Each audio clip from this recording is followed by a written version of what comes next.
Hi, and welcome to Natives in Tech 2022. My name is Aaron Lamonthis. My pronouns are he, him, and I'm the head of diversity at SHIFT. And we're a proud sponsor of this year's Natives in Tech conference. SHIFT is a same-day delivery service based in Birmingham, Alabama, which is the land of the Muscogee Nation. We service most of the U.S. and have team members located throughout the country, some of which you'll meet through this conference today. SHIP has an aspiration to build the most diverse tech company in the entire country. And that aspiration starts with honoring, celebrating, and investing in the first people of this continent, as well as Indigenous communities across the world. As such, we thank you for being here, and we hope you enjoy today's fantastic lineup of presenters. Thank you.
Machixis. Hello, everyone. My name is Andrea Delgado Olson, and I am the Executive Director at Natives in Tech. I would like to welcome you to the 2022 Natives in Tech Conference, Developing Sovereignty in Tech. We have an amazing event planned for you, and I would like to take a moment to give a genuine and heartfelt thank you to those who helped plan, organize, and run this conference. So first off, I would like to thank Desiree, who's working so hard with our speakers, our sponsors, as well as our conference committee to make sure that this event is spectacular.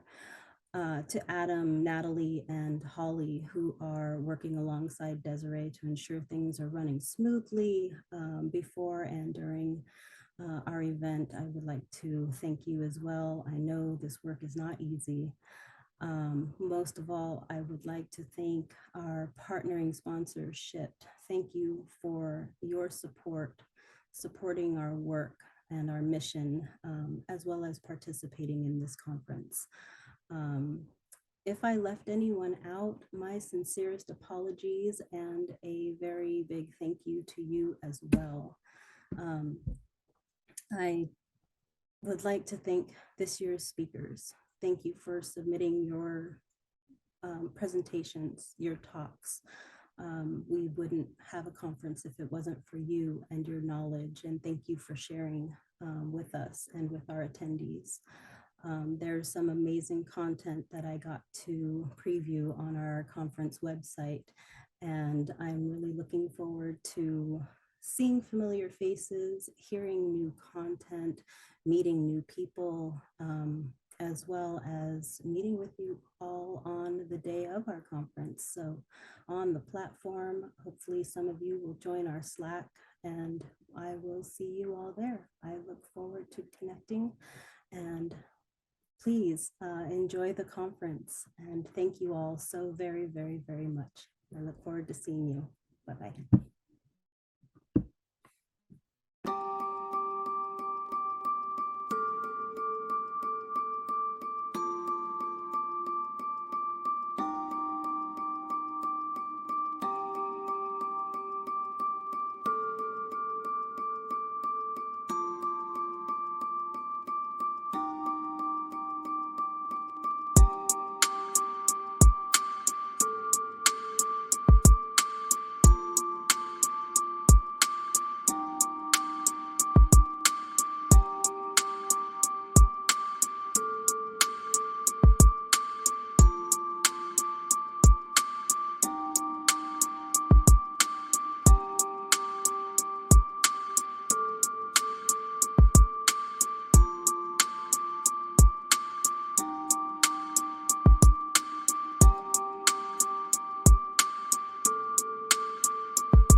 Yate Batani Mnishli, Biligana Bashichin, Tachini Dashiche, Biligana Dashinale, Holly Grimm Unishe. Hi, my name is Holly Grimm, and I'll be talking about the ethics of blockchain applications as they relate to Indigenous peoples. I'm joining you from Tewa Pueblo lands called Oga Poge Owinge, or White Shell Water Place, also known as Santa Fe, New Mexico. I'm a Navajo software developer, and I've been a full-stack web developer for 25 years. I'm currently focusing on building Web3 applications on the blockchain. I'm the board chair of Natives in Tech and the originator of the Natives in Tech DAO. I was asked to give this talk after we received some grant funding from Web3 sources. And although the money has not been spent, there was some backlash due to our interest in the blockchain, including the resignation of a longtime Natives in Tech volunteer and a negative LinkedIn post. I hope to address some of their concerns. Linda Alcoff introduced the idea of positionality in 1988 as the knower's specific position within any given context, a position always defined by gender, race, class, and other socially significant dimensions. For framing, I'm a cis, female, hetero, half Navajo, half white woman who grew up in a middle-class household in Colorado, where I went to public high school. I received my bachelor's in engineering and bachelor's in art from a private university. As a result, I have experienced both privilege and oppression along the continuum of power dynamics associated with my positionality.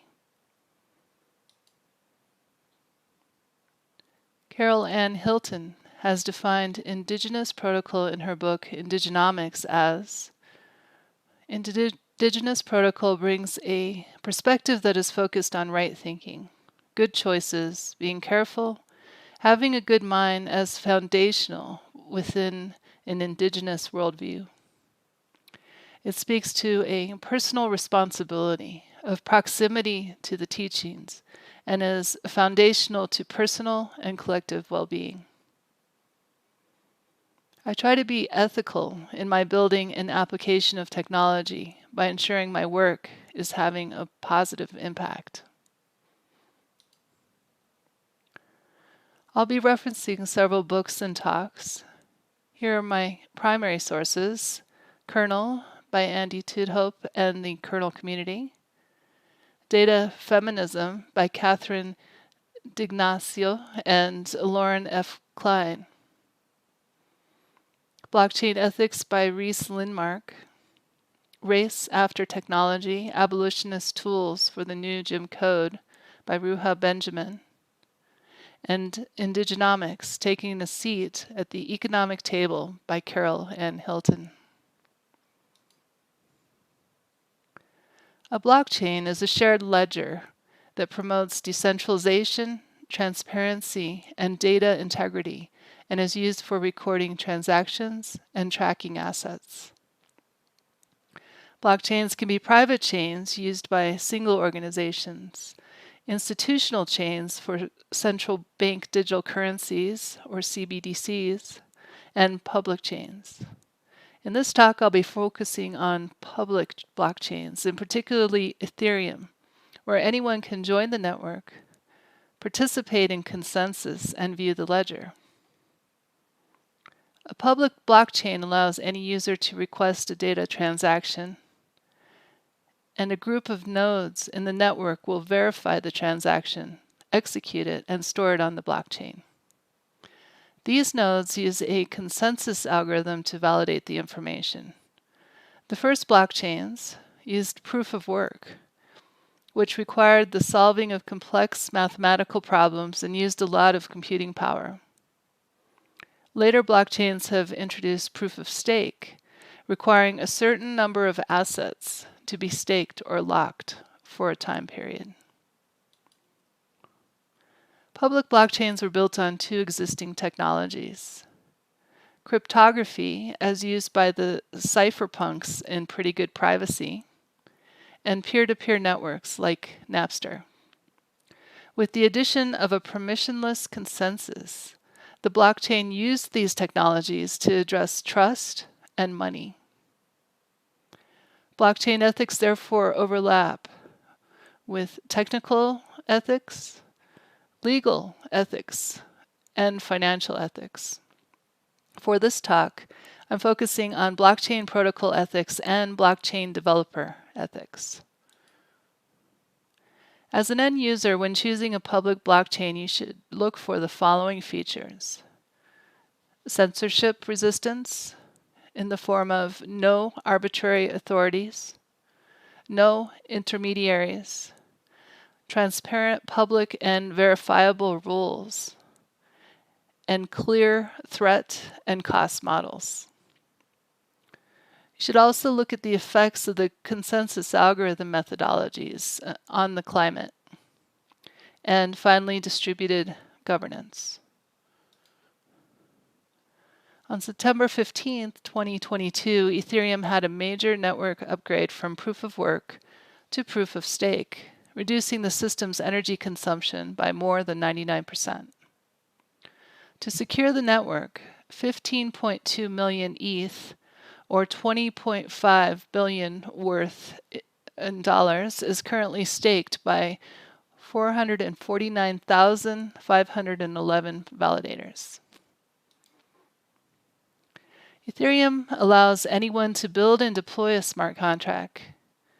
As a result, as users, we are reliant on the ethics of the developer who wrote the code. A developer can build a malicious contract, or the contract may simply contain bugs. To engender trust, there are several efforts being made: better contract auditing and reporting, better code quality, and software design patterns for security procedures that include emergency withdrawal procedures and emergency pausing on contracts. And finally, bridge standards. Current cryptocurrency wallets require an understanding of public versus private keys, which are common to technologists that use SSH regularly.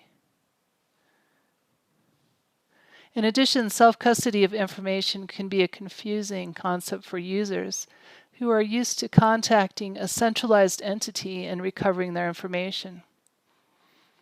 Social recovery wallets increase their usability. Here's an example of the Argent wallet that provides recovery with encrypted keys and guardians.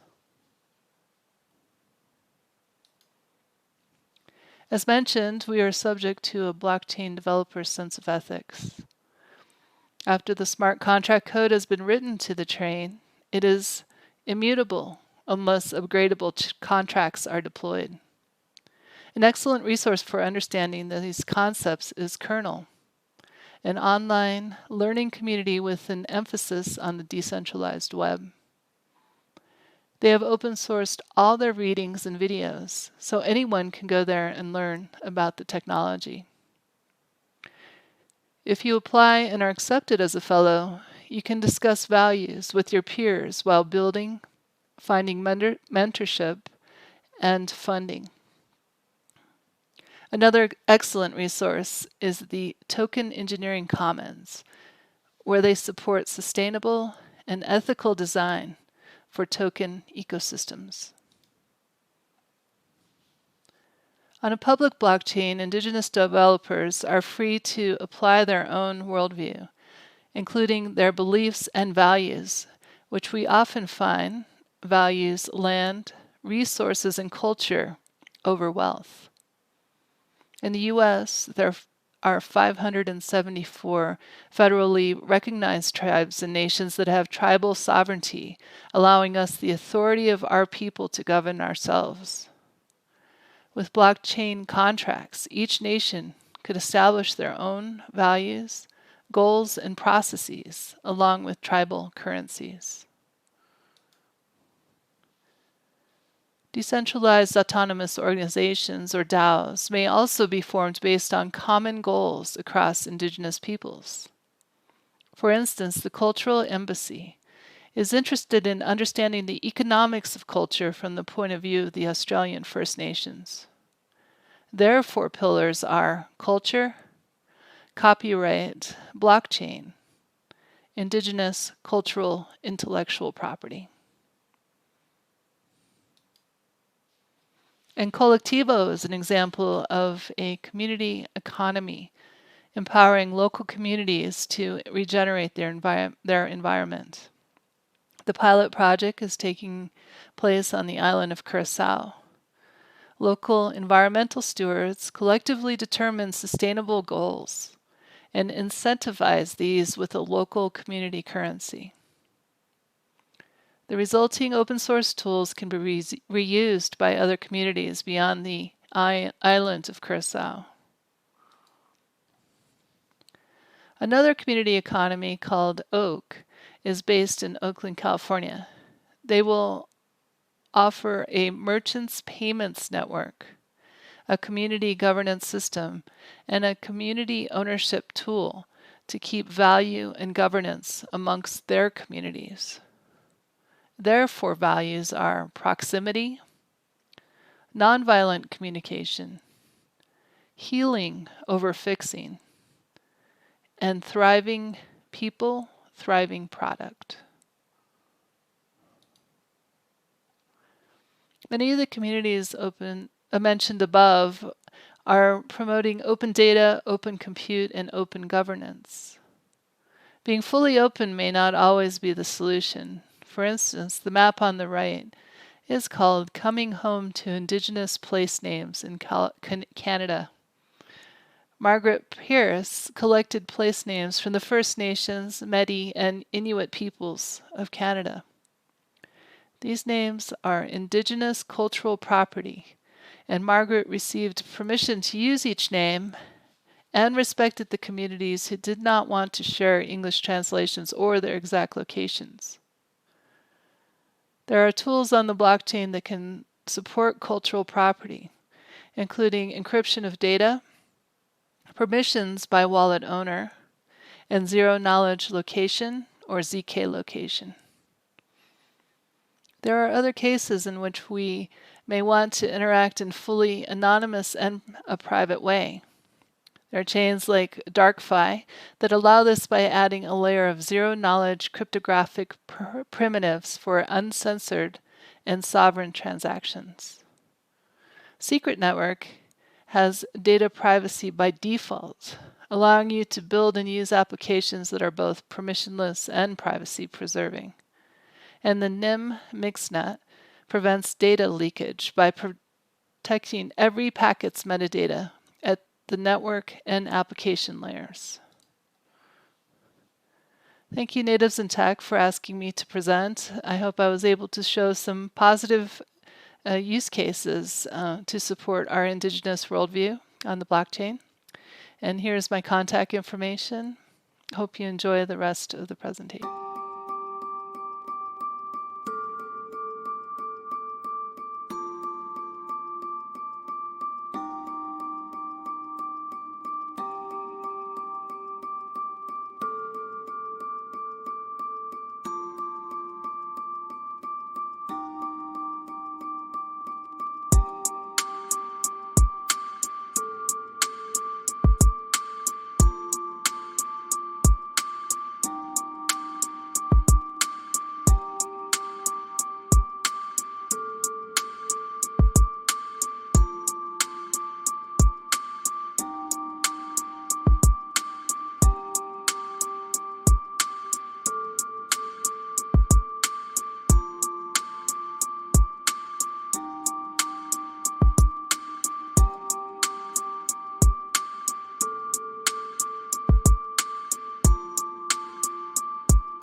Halito sa hochifo ya Amber Bucher chata sia hoki. Hello, my name is Amber. I am Choctaw. I'm so excited to be coming to you today to share this session on building a VC-backed company in Indian country. I am the founder and CEO of Totem, the only digital bank by and for Indigenous people. We are helping our people get banked, grow their credit scores, and access the tribal benefits that will help us create a new tradition of Native wealth building. And getting here wasn't easy in terms of founding the company. We are a venture capital backed startup, and we're building not just in Indian country, but also for Indian country. It's been a pretty crazy ride. And so I thought that I would just take you guys through that and share a little bit of what we've learned as we've gone through this process of raising capital. So I mentioned what Totem does. So when you hear the word neobank, it's typically referring to digital banking. And really what we wanted to do with this company was create pathways to financial inclusion for our people. Native Americans are the largest group of unbanked people in the country when you look at racial and demographic groups, and there are a lot of systemic barriers and reasons for that. And when we were looking at building the company, we knew that we had to raise capital. We'll talk more about the reasons why we knew that was the right decision for us. But in a nutshell, we have a lot of really large fixed costs that are required to set up the infrastructure that we need to be working in such a highly regulated space. And so raising VC was the way to go for us. It may or may not be for you, and we're going to dig into whether that will be the case. But first, I wanted to tell you a little bit about our journey in building Totem. Between 2021 and 2022, a lot happened. In the course of just a year, we went from having this idea to build a company to launching it publicly with a big launch event. And so I like to walk people through this because, building a company definitely doesn't happen overnight, but it can happen very quickly if you are motivated and connected and use the connections that you have. So in the summer of 2021, I got some amazing encouragement from the only other Indigenous person that I know in fintech. She basically encouraged me that this idea that I had could come to fruition, that I could raise the capital that I needed. I happened to be going on a writer's retreat out in the desert that very month. And so I spent a lot of time driving from Oklahoma to New Mexico and really just thinking about the idea, trying to, picture myself in that role and see if it was something that I thought I could really do. That fall, I worked really hard on developing a product vision. We ran concept tests, which are just really short tests that you run with potential customers to see if your idea is something that resonates, if it's something that people want. And then we began sort of quietly talking to folks at some industry events. And most importantly, I began stalking Richard Chance, who is the wonderful man who became my co-founder and CTO. I actually found Richard through Natives in Tech. So congratulations on finding Natives in Tech and being a part of this conference. It's an amazing organization that is full of so many talented people. And so, it was really important to us that we not just be founded, but also built by and for Natives. And so I reached out to Richard on LinkedIn and kind of pitched him and let him know what I was building. And he said, I'm in the middle of a big project right now, but come back to me in a few months. I was crushed. I was so upset. I was like, I'll never hear from him again. But he really was excited about what we were doing. And we reconnected a few months later and he was interested. And so we talked for several months. Finding a co-founder, especially as a non-technical founder looking for a technical co-founder, is really crucial. It's the first and most important decision you'll ever make with regard to your business, because your co-founder has to be your partner in everything, and has to be someone that you can get along with, that you can make decisions with. There's a lot that goes into that relationship. So after I started talking to Richard, I thought, okay, this is a green light. He's interested. I guess I'm going to keep going, have more conversations. We started talking to other neobanks, other founders. We found a compliance team, which in our industry is very important. Again, in banking, we're highly regulated. Banking, healthcare, government, industries like that, it's going to be really important to get a great team of experts together that can help you on your journey. After the holidays that spring, we started talking to investors in earnest. So for the first time, Debut Capital was the first folks that were in the door in terms of writing us a check. They are a smaller VC fund that's specifically designed to help underestimated and underrepresented founders. And being an Indigenous female, I definitely checked those boxes. We also started talking to major providers that we knew we would need services from and negotiating discounts with them with the help of the compliance team that I had pulled in over the holiday. Now, the compliance team at this point, we didn't have any money at all. So I was still working my full-time job at this point. We were just able to convince them that we had an idea that was worth spreading and building, and they were kind enough to kind of advise us on spec for a while as we began to raise. At this time, I also started talking to a law firm, which is a crucial partner that you're going to need if you decide to build a venture-backed company. You'll need someone that not only knows how to file your incorporation paperwork, but also someone that's familiar with, registering your shares and negotiating a venture deal. You really want to have someone in this space that has already worked with technology firms that have raised funds, because it is very tricky, very industry specific, and you're going to want someone in your corner that when the other side, aka your investors, look and see who you're working with, they know that you are receiving good, strong counsel. In the spring, we road tested Totem with tribal leaders.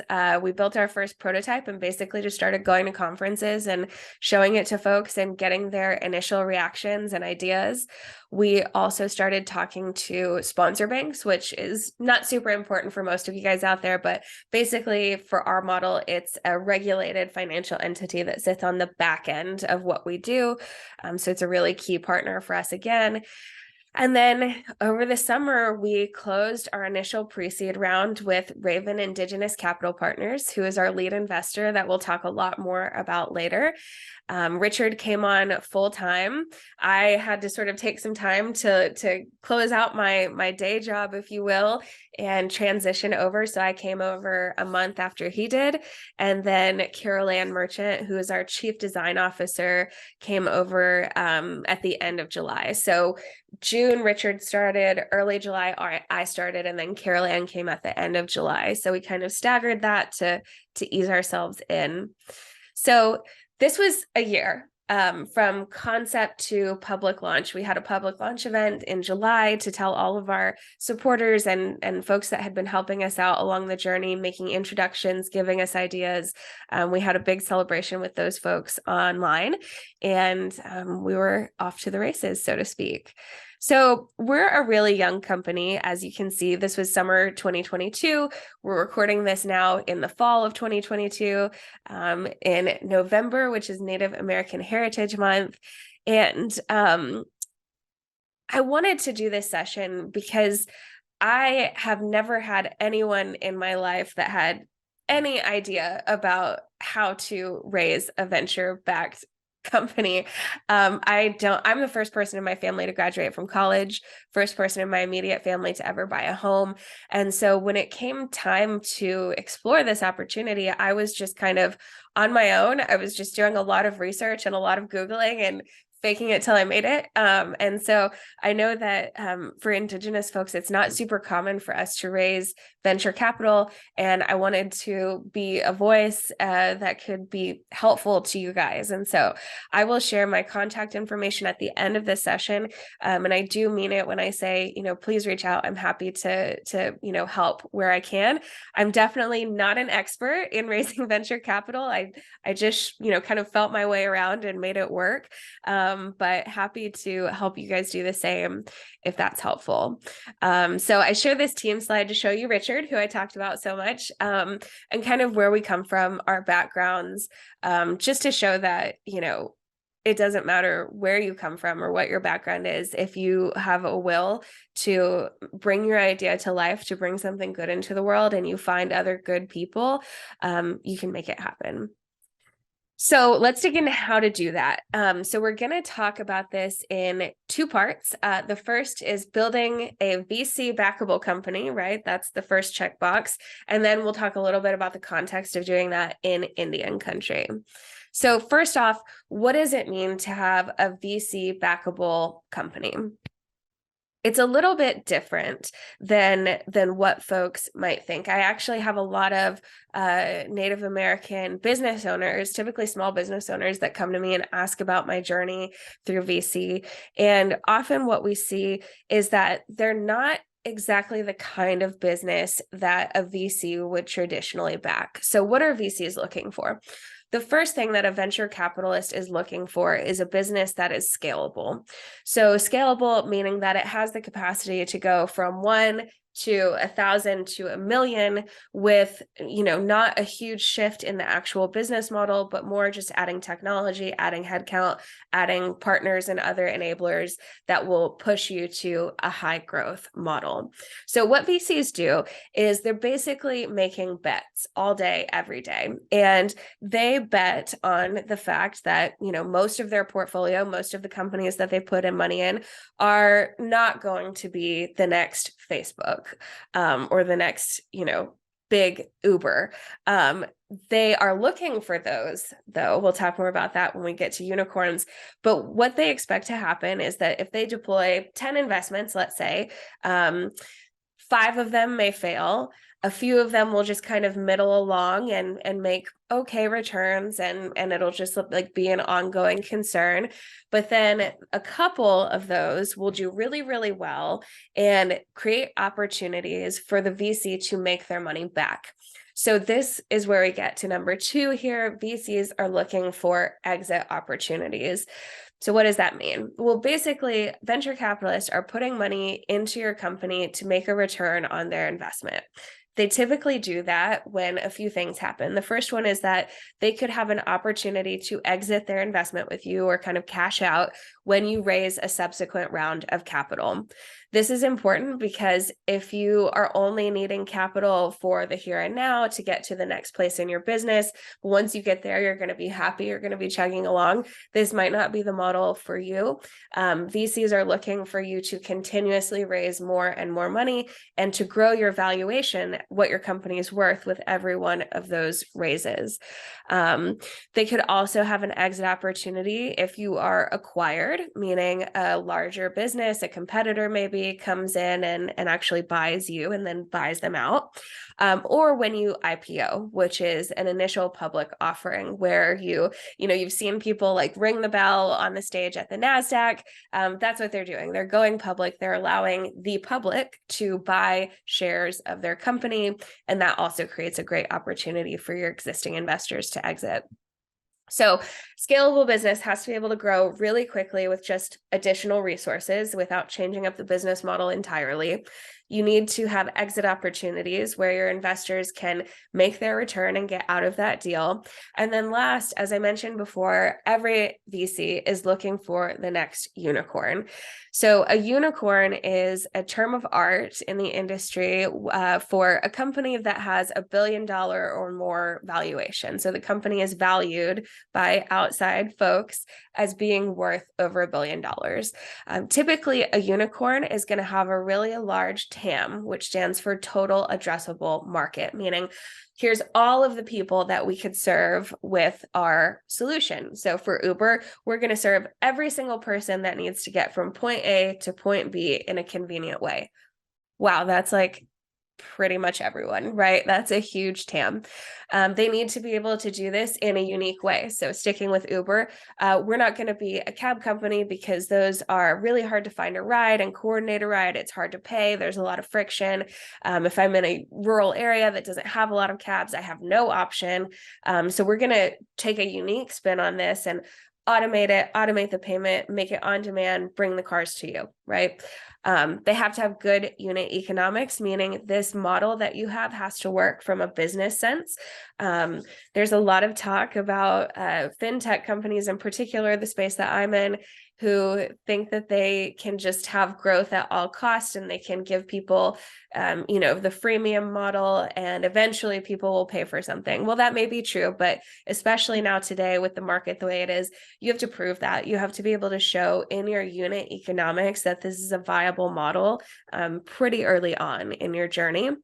And then last, unicorns typically have some sort of unfair advantage. And that could be anything. It could be your special perspective as a founder. It could be a patent or something scientific and unique to you. It could be a brand and a trademark. It has to be some sort of unique advantage, though, maybe a first mover in the market. And so this is a lot to ask for.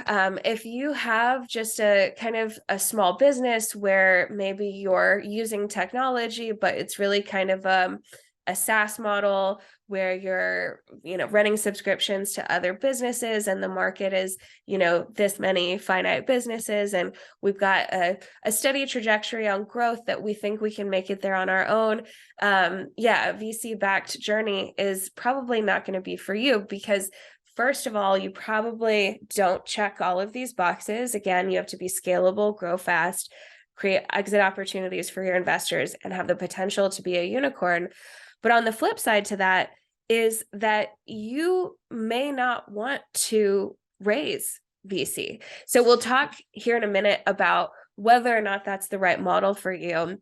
Before we get there, though, I want to keep going on helping you guys understand a little bit about sort of how VC works.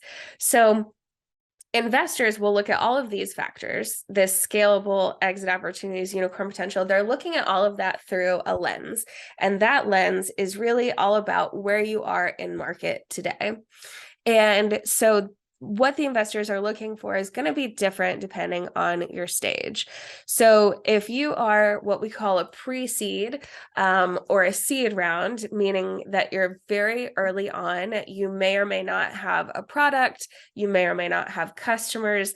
A lot of times when you're raising in this space, you have some early signs of traction, whether that's good concept test results or a wait list for your product or some sort of validation that people will pay for or do something to get your product. A lot of experiments testing. You may have some sort of early traction like that, but you're typically not in market with a solution. And so at this stage, VCs are really wanting to believe in the vision, the big picture, and the founders, because that's really all they have to go on at this stage. When you start to mature a little bit and raise your next round of capital, this is where we're getting into Series A. And by the way, this is an alphabet. Other than pre-seed and seed, it basically goes A, B, C, D, E, F. We'll talk about all of everything after C here in just a moment, but it's just an alphabet. So Series A, you've typically proven that you can execute and you've hit some major milestones. Maybe you do have that MVP in market. You are talking to actual customers. Maybe you have some LOIs.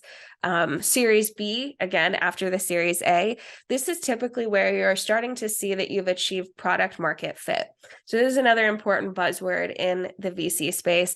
And basically it means that you have hard evidence that there's demand for your product and that people are willing to pay for it. Again, people being willing to pay for it, whether that's directly or through some sort of other revenue model, you have to prove that you can make money. And by this stage, by Series B, VCs want to see that you are on your way, if not already doing that. And you're expanding your market reach in this stage as well. Once we get to Series C, this is where things really start to ratchet up in terms of the growth of the company. And a lot of people want to see this as a very hyper growth stage where you're rapidly scaling. You're adding a lot of headcount and employees. You are potentially entering new markets. You are starting to think about and plan for a potential IPO or other exit opportunities. Now, once you get past Series C, as I mentioned, this is where people start to think about an IPO. Sometimes they might have to do a couple more rounds of raising capital, rounds D and E. Again, this is where you're getting even more into new products, new markets. But there's also a lot of pressure at this stage to be generating real revenue that can sustain your business over the long term. So typically, Series C, D, E, this is where people will start to think about an IPO. If you IPO, that's great. If you are not able to IPO at that point, if you kind of struggle along and keep raising and keep raising and keep raising, if you get out to like around K, you're in trouble, because that is where you've been doing this for so long. An investor would expect to see some real returns and something that could stand on its own in the market, particularly the public market. And so you never want to get that far out. So again, what investors are looking for is going to vary greatly from what stage you're in. So if you are really early on, don't think that that's a barrier to raising VC funding.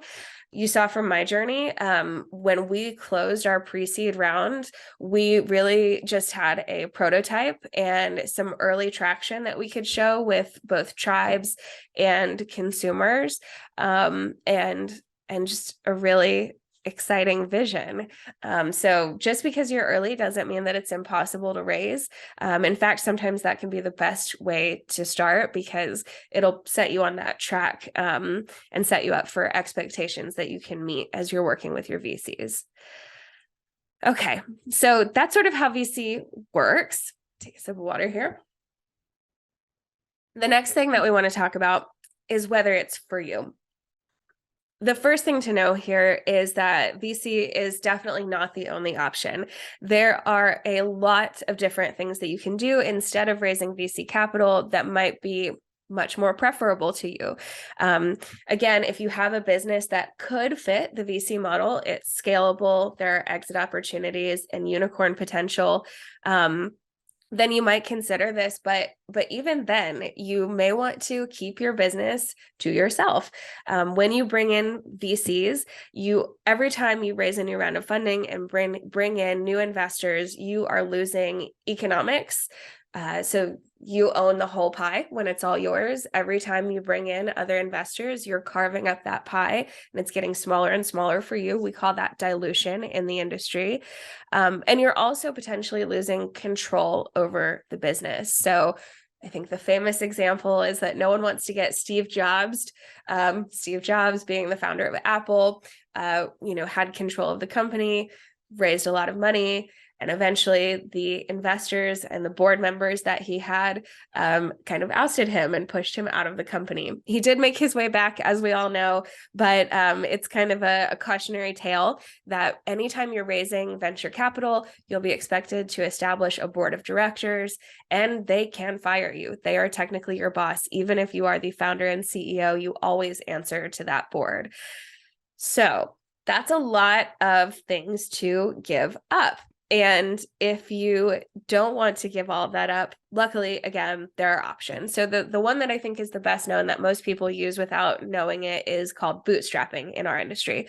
So it's exactly what it sounds like. You are literally just like pulling yourself up by your bootstraps. You're kind of self-funding. You are getting by on the revenue and the partners that you have. And you're typically growing really responsibly, because you can't outgrow your bootstrapping situation when you don't have mounds of capital in the bank. So bootstrapping is completely valid. It is very well respected as well. If you can bootstrap your first company and make it amazing, please go for it. Go for it. Keep that control. Grants are another option. So we're talking about building in Indian country. And so a lot of your ventures might be related to uplifting tribal communities, uplifting Indigenous people. If that's the case, you may want to look at partnering with a nonprofit who could manage a grant for you in a relationship that's often called a fiscal sponsorship, or partnering with a tribe who has access to grants and things. That's definitely another option that I think gets overlooked a lot if you're building in any sort of space that improves tribal communities. Of course, loans are another option. So a bank loan, an SBA loan, you could talk to native CDFIs to learn more if you're in the community. So a CDFI is a community development financial institution. These are amazing institutions that will have a ton of information for you about how to fund your business through a loan. You can also crowdfund your business. I would say to be careful with this because there are a lot of laws around offering securities and things like that that you definitely don't want to run afoul of. But there are also a lot of platforms these days that are designed to help people do this, even to connect them to syndicates or group of angel investors. And so that is definitely a possibility. And then we get down to friends and family and angels. So this is technically another form of raising capital, but it is just a little bit different because you're not raising it from venture capitalist VCs. You're raising it from people that may have a little more patience for your timeline, that may see something that a traditional VC who's looking, remember, for like that unicorn opportunity doesn't see. And so when you raise from friends and family, that is, you are selling equity in the business. So you are losing a little bit of that ownership pie. And then when we talk about angel investors, these are typically individuals who are investing their own capital for a variety of different reasons. Some angels really do think like a VC, or maybe they were a VC in a past life, maybe they still are, and they're just investing their own personal capital. This is folks that have a variety of reasons for investing, though. Some of them will do it because they just want to stay active in the market and know what's going on. These folks are generally a little bit more patient. As I mentioned before, they're not as likely to be pushing you to raise that next round and raise and raise and raise. But it can get tricky if you have too many of these last two categories on your cap table or your capitalization table, basically the list of who owns your shares. For friends and family, obviously it can make Thanksgivings really awkward if they're wanting updates on your company instead of, chit-chatting like the family usually does. And with angels, they typically have some strong opinions and may want to have a line to you in a way that a traditional institutional VC might not expect. But most importantly for both of these folks, if you have 75 people on your cap table, it's going to get really difficult to chase them all down for signatures and consensus when you need to move forward and potentially raise new capital or make other plans for the business. So those are some of the other options out there. And then I'll tell you a little bit about how we kind of found a happy middle ground in this. This is like the worst picture of me ever, but it's the best one that I could find because it really shows the incredibly unique relationship that I have with my lead investor, Raven Indigenous Capital Partners. So when you're looking at VC, that is a broad spectrum. And one piece of that VC community is often called impact investors. So these people are a VC, they're a normal fund, they have LPs or limited partners that they're managing this fund for, and they have targets to hit, but they also have what we call sometimes a double bottom line.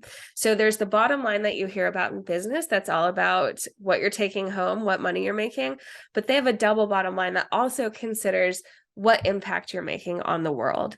So for Raven Indigenous Capital Partners, this photo here is myself and one of their partners. We were having a great deal of fun at a retreat that they threw for their capital companies, which is also very different than a typical, I think, VC relationship.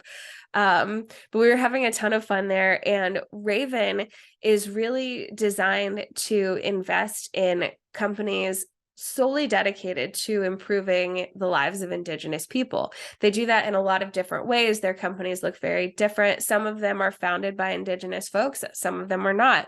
But they all serve the same impact purpose, which is, again, uplifting Indigenous people in our communities. So it was very different to work with Raven than it was to work with any of the other VCs that are on our cap table. We love all of them. They're all amazing people that we have great relationships with. But I have never had a VC want to have a conversation with me about specifically the impact that we're going to have 7 generations from now.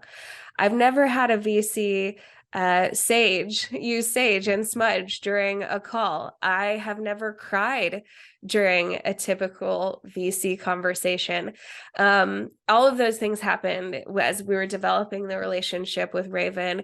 It was a long relationship in terms of like building that out and going through all of the diligence process, but I knew right away that they were very aligned with what we were trying to do, that they understood it completely, and that they would really be a partner to walk down this path with beside one another. And that's true. Like I said, I mean, we have other impact investors on our cap table who are amazing. But with Raven, it was definitely pretty special just because they completely understood where we were coming from and the problem that we were trying to solve really intimately. And so I say this for a couple of reasons. The first is you want to be really, really careful who you let into your business. This is a marriage, not a boyfriend-girlfriend situation. It's a marriage. You're going to be in this for a long time. Your destinies will be tied together. So it's really important to not just take money from the first people that want to write you a check. You need to understand what their motives are, what their requirements and expectations are. That is super important. But also, there was a piece of this relationship that stood out in really stark contrast to my conversations with other traditional investors. And that was just trying to explain who we are as a people. A lot of people talk about how difficult it can be to raise venture capital as a woman founder. But when I get asked about that, I kind of laugh because I didn't even get to those issues and biases because I had to spend so much time convincing traditional VCs who were not Raven, who are not familiar with us, that we still exist, that 96% of us own smartphones, that we, don't live in teepees, actually, like had to have that conversation with someone. There were so many conversations with a traditional VC, a big name out in Silicon Valley, that we would spend 20 minutes of the 30-minute phone call with me just educating them about our people. None of those people invested. They did not understand the problem that we were solving. And that may not be the same for you. We're very unique because we're actually building something for Indigenous people. If you're an Indigenous founder building something for the mass market, you may have a very different experience. But I raise that just to say that if you are building for Indian country, just kind of prepare yourself that a lot of the work that you're going to be doing will not necessarily get you much further down the line in terms of your raise. You're going to spend a lot of time educating people, and you just kind of have to come to your own terms as far as what you expect out of those conversations and how comfortable you are with spending your valuable time just sort of being an advocate for our people. So it was a very different experience with Raven, and I hope that you guys find investors, if you choose to go this route, that will give you a similar amazing experience.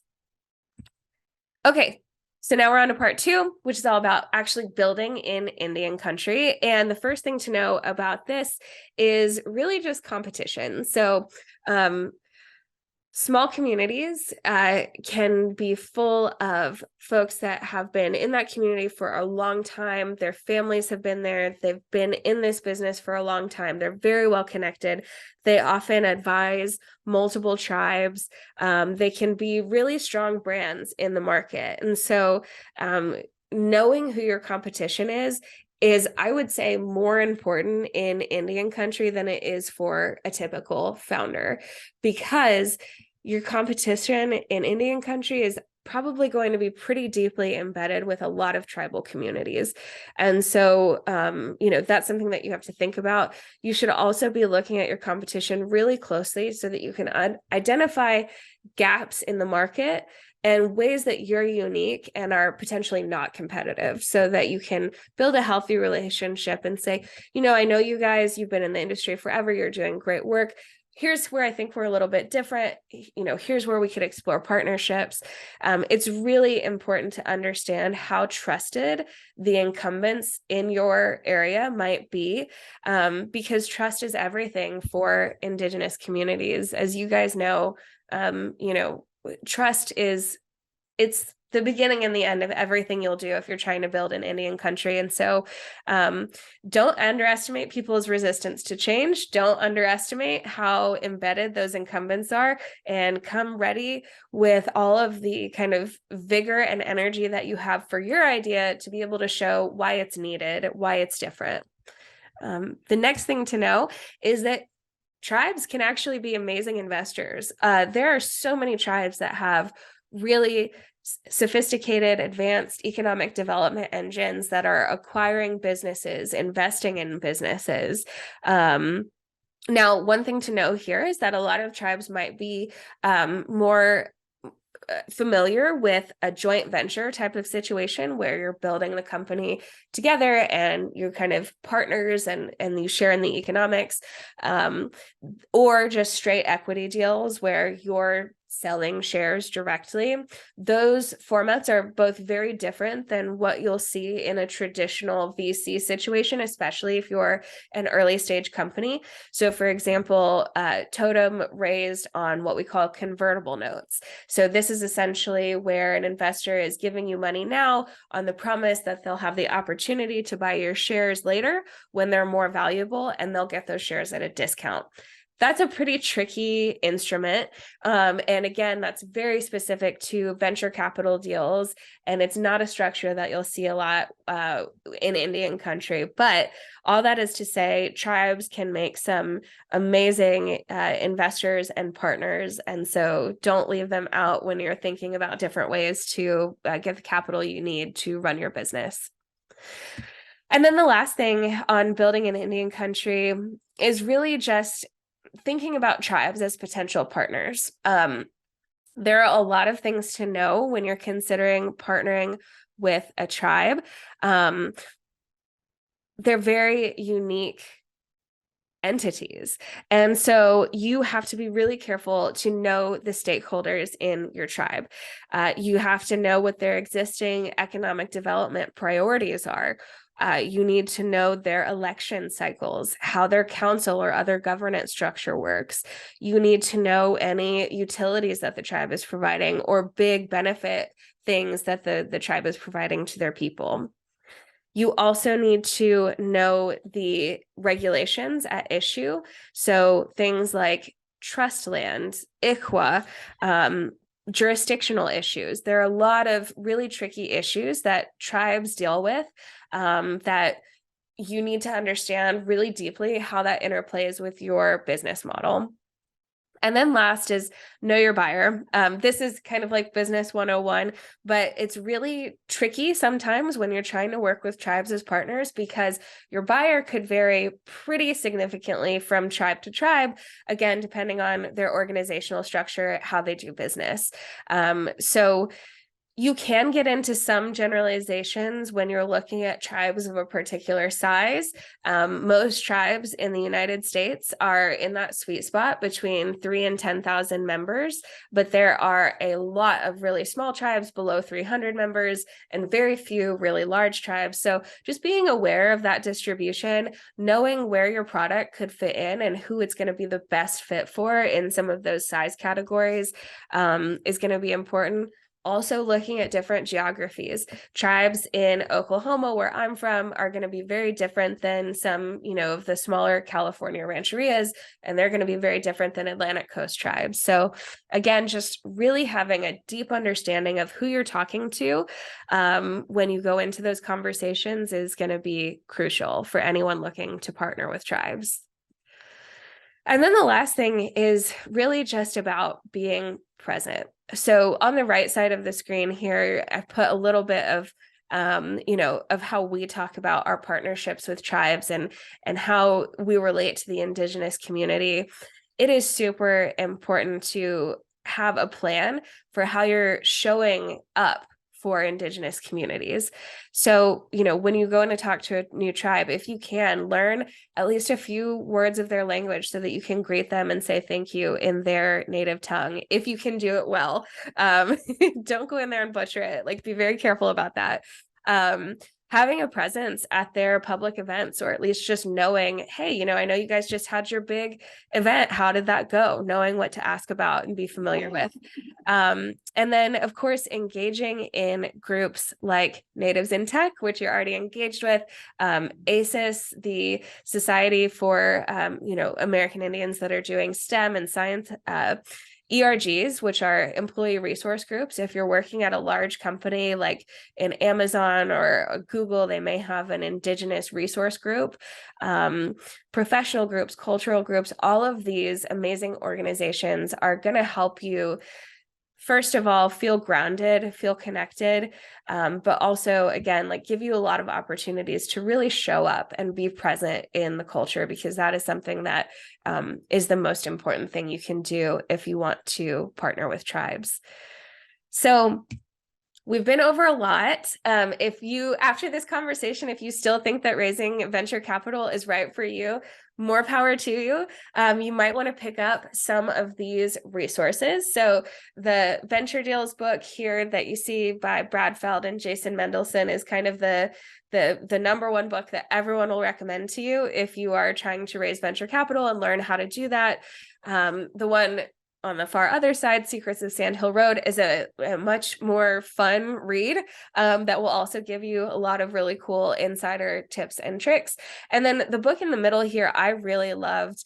If you are looking at some of those alternatives, whether that's crowdfunding or, grants or bootstrapping, this book will be a great guide to exploring those and actually helping you work through this question of whether or not VC capital is right for you.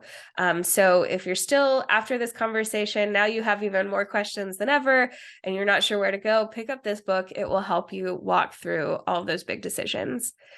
Okay. So as I mentioned, I am so happy to be a resource for all of you. If you would like help along this journey, feel free to email me at ab@mytotem.app. And we hope to see you on the flip side. Good luck building your businesses, and Yako Ki. Thank you.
Hello, everyone. Thank you so much for either joining us live or tuning in and watching later. We're going to introduce ourselves, but for now, my name is Corrie Rowe. Kia ora, I'm Janette Hamilton-Pearce. And we're from Local Context. Today, we're going to be talking about local context supporting Indigenous data sovereignty in digital infrastructure. And so just to give you an overview of today, we're going to start with some introductions of ourselves. We're going to talk a little bit about the problem that we're trying to solve or address. Talk a little bit about what Indigenous data sovereignty is. Talk about how we went from intellectual property to the traditional knowledge and biocultural labels. We'll talk about what those are, and then also the notices. And we'll do a short demonstration of the Local Context Hub. On the left side of our slide here, there's a bit.ly link where you can find resources for today's presentation. So we're going to talk about some examples, and you can find the links to those in that document, as well as our contact information. This QR code goes to the same document. So we'll start off with some introductions. Janette? Kia ora no tātou, nā mihi atu kia kouta katoa. Ko te whānau apunui tōku iwi, nō reira ko au te Local Context Program Lead. Kia ora, I'm Janette, and I'm from the east coast of the North Island of Aotearoa, New Zealand. And here is Pahawa, my marae at Te Whānau Apunui, and my beautiful family, my gorgeous family. So I acknowledge them for letting me do what I love to do, which is being here and presenting around information systems for Indigenous peoples. I studied in Auckland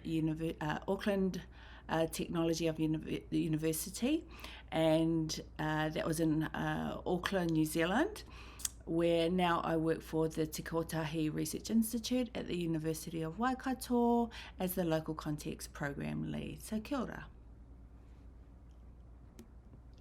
Thanks, Janette. So like I said, my name is Corrie. I'm a settler here on Turtle Island. I've lived in the northeast of what is now known as the United States pretty much my whole life. I currently live in what's today known as Western Connecticut on Paugussett and Wappinger homelands. I'm based out of New York University as the institution outreach manager. And New York University is based in Lenape-Hoking, the homelands of the Lenape people. So it's really great to join you all today, wherever you may be. And we'll get right into it. So the background and the co-directors. In 2010, Jane Anderson and Kim Christian started off Local Context, and then were joined by Maui Hudson of the Whakatohea Nation at the University of Waikato, as well as James Francis Sr. at the Penobscot Nation as a tribal historian. So in 2019, Jane and Maui, they started the Enrich, and from there that looks at Indigenous data sovereignty, Indigenous culture, and intellectual property. And they are our 4 co-directors.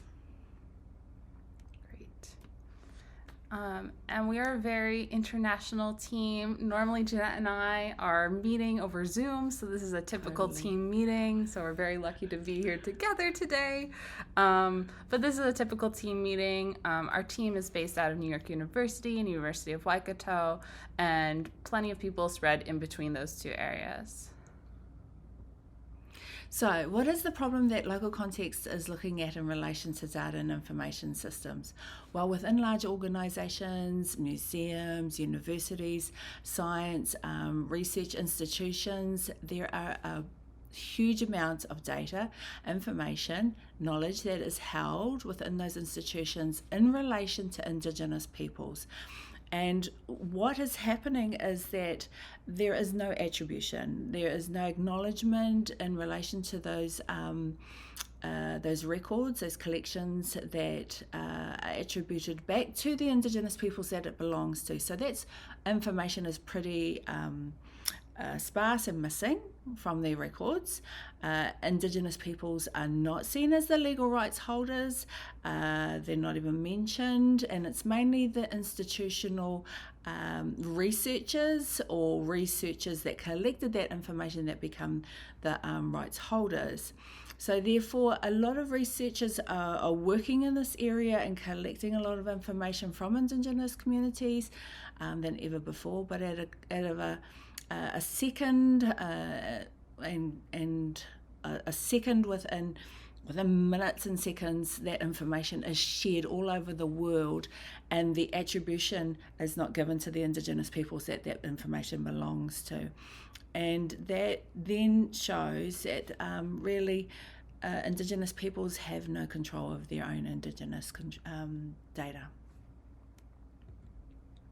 So what really comes around is the Indigenous data sovereignty, and GIDA, which is the Global Indigenous Data Alliance, they did the definition of Indigenous data sovereignty as promoting Indigenous control of Indigenous data, which is an international network and really looks at these principles around Indigenous data sovereignty and the governance and what does that really mean, but asserting that for Indigenous peoples to have their rights and their interest in data looked at, seen, right from collection all the way through to access and authority, and then looking at advocating for that data so that the well-being and the self-determination of Indigenous peoples is really taken to key as the centre, but really enforcing the rights to that decision making, what happens with that Indigenous data, whose values are taken into consideration there,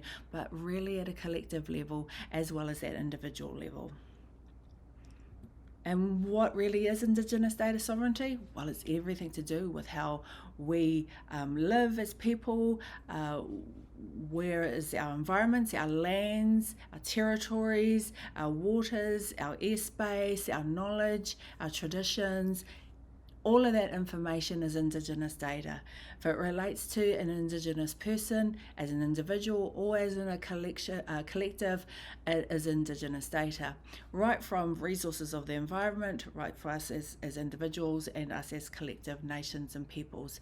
And there are some examples there, all the way from waters, our territories, all the way through to our own stories. Really how we pass on and through generations after generations, our knowledge and our stories. So there's some principles that GETA does in relation to data itself as data, as the data that is to be governed. And when you do that in relation to the FAIR principles, we're only looking at the data that institutions hold, but then how do institutions help Indigenous communities that they are serving with their data? How do they make it findable, the FAIR principles? This is F for findable. How can Indigenous communities find that data? How can Indigenous communities really have access to that data? If they can at all, is really important to look at access and making sure that Indigenous peoples get that. Interoperability is ensuring that the exchange of that information is happening with Indigenous peoples or not happening at all. But the reusability is about really ensuring that Indigenous peoples can use it over and over and over again, see it, have access to it, and reuse it. The FAIR principles are very clear in terms of it is data of governance and ensuring that data governance and Indigenous data sovereignty is related to the partnership with Indigenous peoples with that data. The key principles is more around the governance of data. How do we govern together with Indigenous peoples in the institutions? Looking clearly at a care principle of energy that looks around collective benefit, authority to control, responsibility and ethics. And I'll just go on the next slide to sort of look at what that really means in a bit more of an Indigenous framework to look at governing or the governance of data. So there's two kind of ways. The FAIR principles is the data for governing, and the care principles is, being in a partnership to govern data together. So you're looking at the C for collective benefits, really is looking at that that engagement of that relationship, inclusion, engagement, really equitable outcomes is clearly outlined there. The authority to control is around Indigenous control of Indigenous data, rights recognition, the data that's to be governed, and how we as peoples are to govern the data that is about us.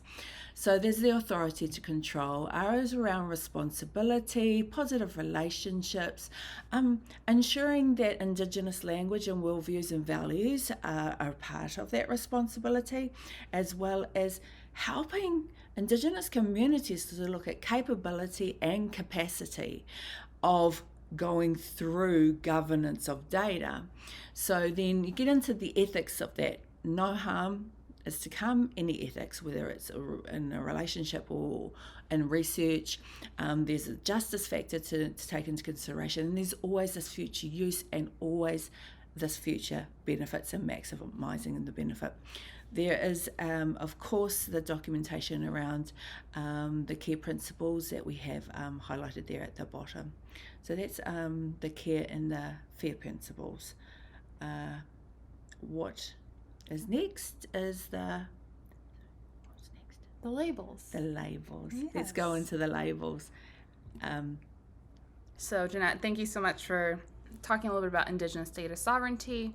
The notices and the labels were really created to support Indigenous data sovereignty, but to step back a little bit and look at traditional intellectual property or IP, it was not designed to support Indigenous interests. It was and is a tool of dispossession. It does not support communal knowledge or different ways of looking at property and ownership. And so the labels and the notices go from that ownership to the control that Creative Commons has supported to establishing Indigenous cultural authority.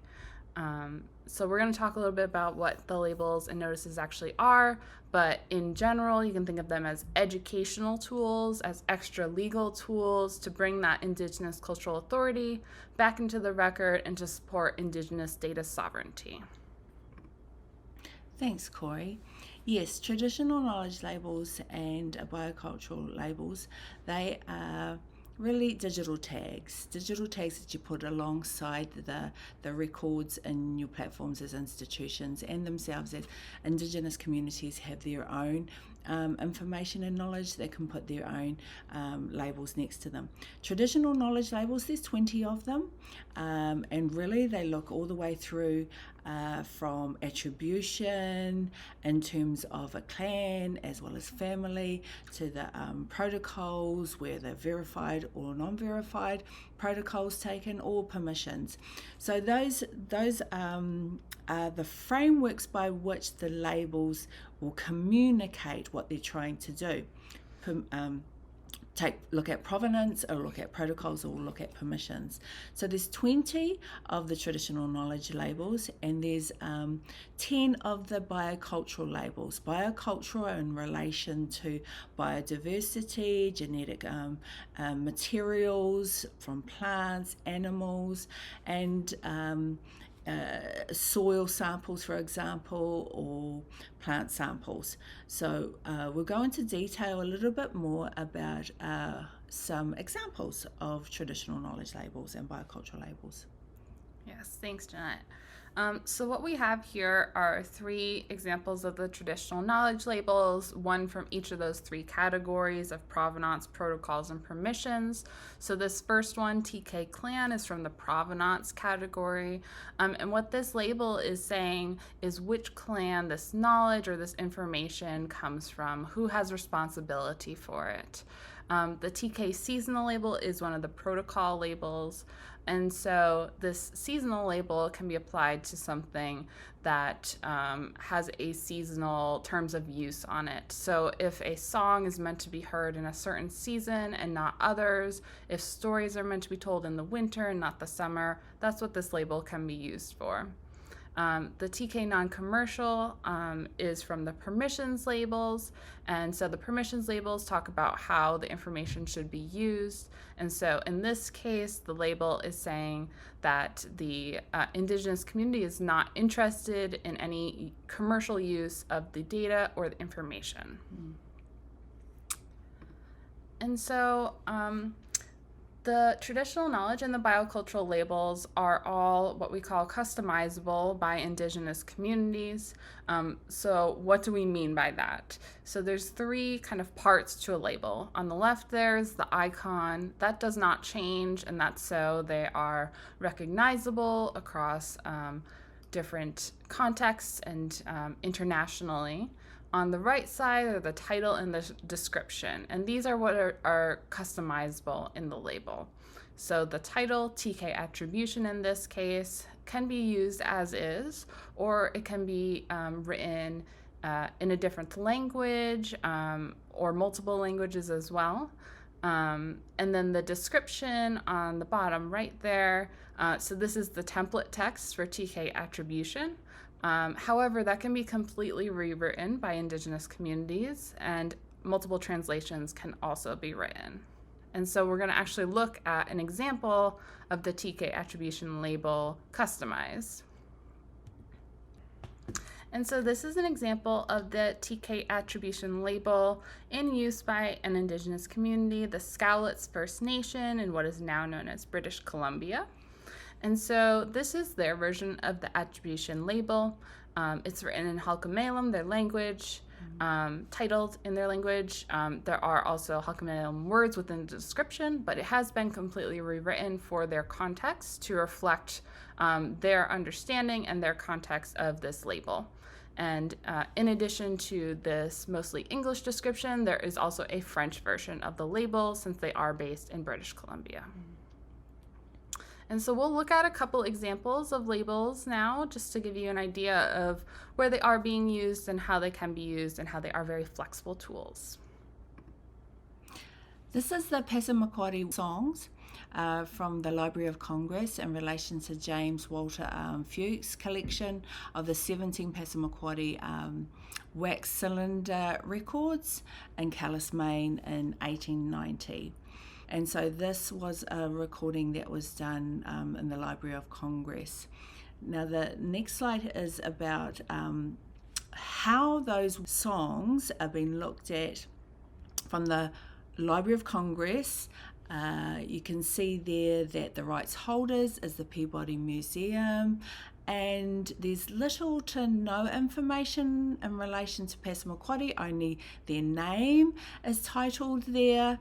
And really it's mainly about the technology and the form as content, and nothing really about Passamaquoddy themselves, or no provenance of them, no protocols or permissions verified from Passamaquoddy to say that this is about them themselves. So the Library of Congress then made this a partnership with the Passamaquoddy in order to make a difference to that using the labels. So what you can see next is a totally different version of the Passamaquoddy war songs in relation to having the recordings up there. The information is quite clearly about Passamaquoddy and their languages and their language, and then you can see on the side is the traditional knowledge labels around attribution in their language, outreach, also in an educational form, and then it's non-commercial. So those traditional knowledge labels, we just go into a little bit more detail about what those three text descriptions is going to be about. Yeah, so these are the three labels that the Passamaquoddy applied to the wax cylinder recordings. And so, as Janette said, we have attribution, outreach, and non-commercial. So we just wanted to look at what those actually mean in this case. So the attribution label, the Passamaquoddy are asking to have the proper recognition, to have the Passamaquoddy recognized with these recordings. The outreach label is saying that this is okay for educational use. We are sharing this information. And the non-commercial is saying the Passamaquoddy would not like these wax cylinder recordings to be used for any commercial purposes. And so the text is also here in the rights advisory. So before, we only had the Peabody Museum at Harvard acknowledged as the rights holder. Now the traditional knowledge labels have been added above Harvard, which is a huge step and really exciting to see. And so everything we've talked about so far is kind of the front-facing, the user-facing transformation. In addition, there's been a huge transformation of the digital infrastructure. So we're looking at a metadata form here, the MARC record, and the traditional knowledge labels have been added to the 540 field. So you can see here with these arrows, the three labels that have been added to the metadata. And also here, there's now a spot for traditional knowledge labels. So a new field had to be added to the Library of Congress records. In this particular instance, there are not any labels attached. But what we're showing here is that traditional knowledge labels could be attached by any community in the future because of the Passamaquoddy's work to attach their own labels. I really love that example about the Passamaquoddy. They really opened up. And here it's opened up for the Manaaki Whenua collections here in New Zealand with the Ngāti Maru Taranaki labels that are on a Allen herbarium, so it's around the plant sampling. And with Ngāti Maru, this area here is relation to their traditional lands, and they have added in the biocultural provenance and the biocultural consent verified labels to this data and record in their platform. And it's really pushing forward in relation to biocultural information, and the Manaaki Whenua have many collections with many iwi tribes in New Zealand, and this is the start that they're having with Ngāti Maru and Taranaki. This is the second example that I really love around whakatōhea labels and Manaaki Whenua collections, again related to the Allen Herbarium collection, but on their territories. And what they've said is that they really want to look at BC provenance that is attributed to them as the iwi that related to this land. They also wanted to put onto research use, the biocultural research use, in relation to, can we talk about research here on this specific area of the Allen Herbarium, and as well as open to collaborate in any way going forward with Manaaki Whenua, and they are open to commercialisation. And that's what it means to have an Indigenous control and voice on these records. And here Manaaki Whenua are showing that the labels are in the permissions area of their permits, which is the same as the rights advisory. But next we're going to talk about the notices. So the notices are a separate tool, and they were developed after the labels. The local context really started with looking at Indigenous communities' needs and hearing what the needs were and developing the labels around that. However, as this work kind of progressed, it became clear that researchers and institutions are also on their own journey with this work. And having a separate tool is really meant to help them and also disclose and engage with Indigenous communities, which are the two categories here. So there are 4 notices currently, and so we have the engagement notice, and we have 3 disclosure notices: attribution incomplete, biocultural, and traditional knowledge. We'll very quickly look at those. And so the TK and the BC notice, so these are 2 of the disclosure notices, and what they're doing is identifying that there are Indigenous interests, rights, responsibilities around data, around collections. As an institution or as a researcher, it's not up to you to decide what are those Indigenous rights, interests, responsibilities, but it is a way to identify those materials. As we said back in the beginning, that's one of the largest obstacles. There's collections, there's data that is all over the world, and actually identifying and disclosing that there are Indigenous rights or interests or responsibilities is very key to supporting Indigenous data sovereignty. And so the other 2 notices, attribution incomplete and open to collaborate. Attribution incomplete is the 3rd disclosure notice, and it very much is what the title says. You're saying that your record is not complete, there might be missing attribution, and you would like to correct that. The open to collaborate is a really great place to start. So we're going to have quite a few examples of the open to collaborate notice.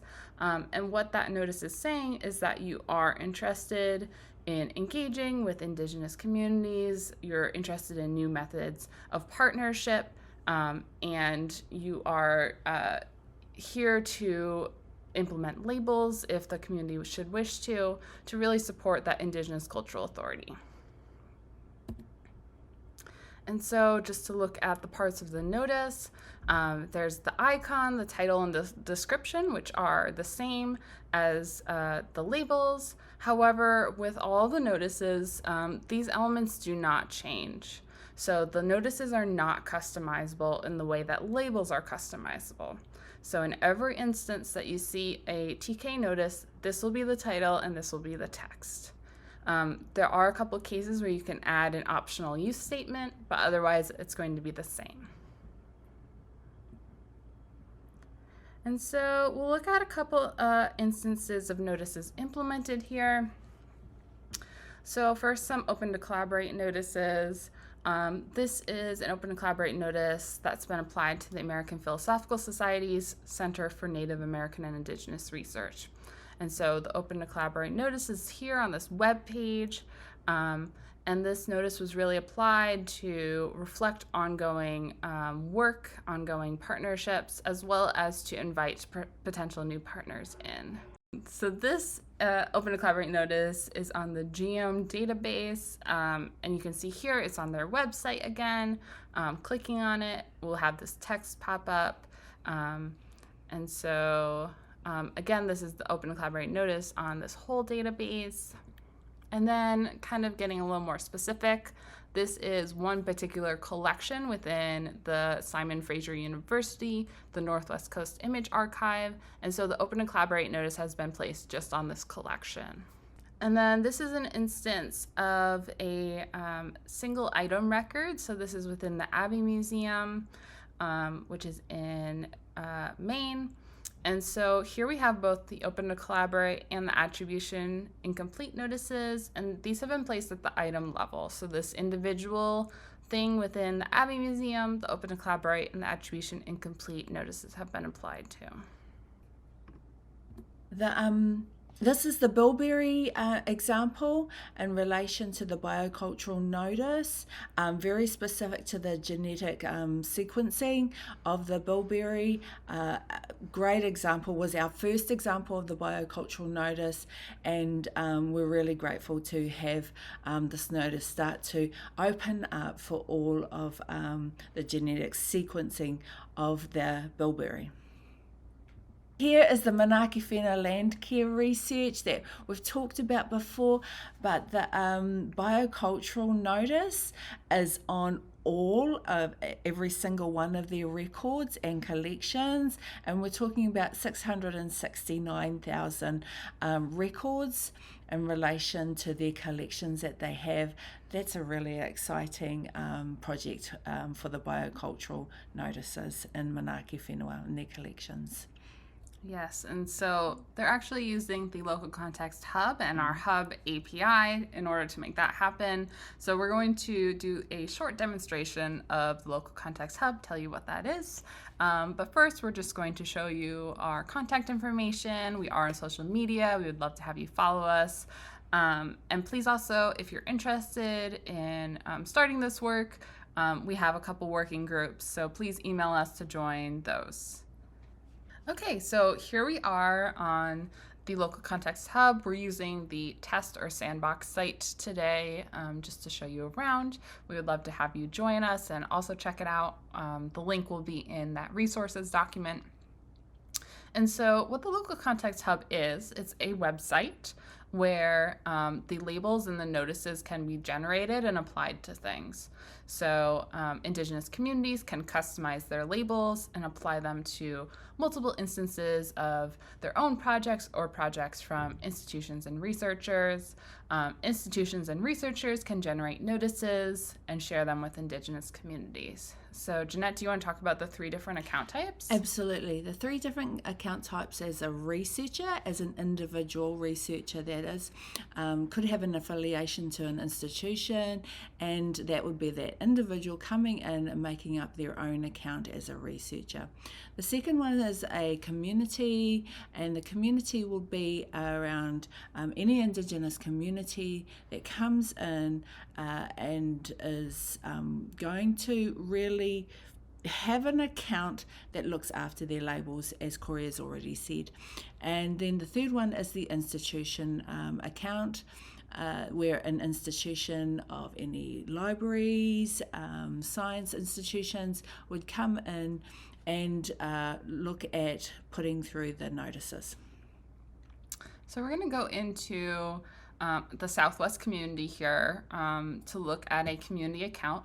All the accounts we're looking at today are all fictitious. They're not real. They're for testing things out and practicing. And so this Southwest community is one of those. First, let's look at the labels. So here in the community account, you can see that we are in progress of customizing a lot of labels. Some of them are already approved. So here, these top two rows that are kind of gray either say review for approval or approval, waiting approval. And so in the hub, there needs to be at least 2 members in a community account in order to approve the label customization. That's not something that local context is going to approve. It's something within your own community account. And so the gray ones that you see here are still waiting approval. The black ones down here, those have already been completed. So if we click on one, we can see what text we're actually using with this label. We can also see here in this instance, there is an translation. But if we wanted to actually customize a label,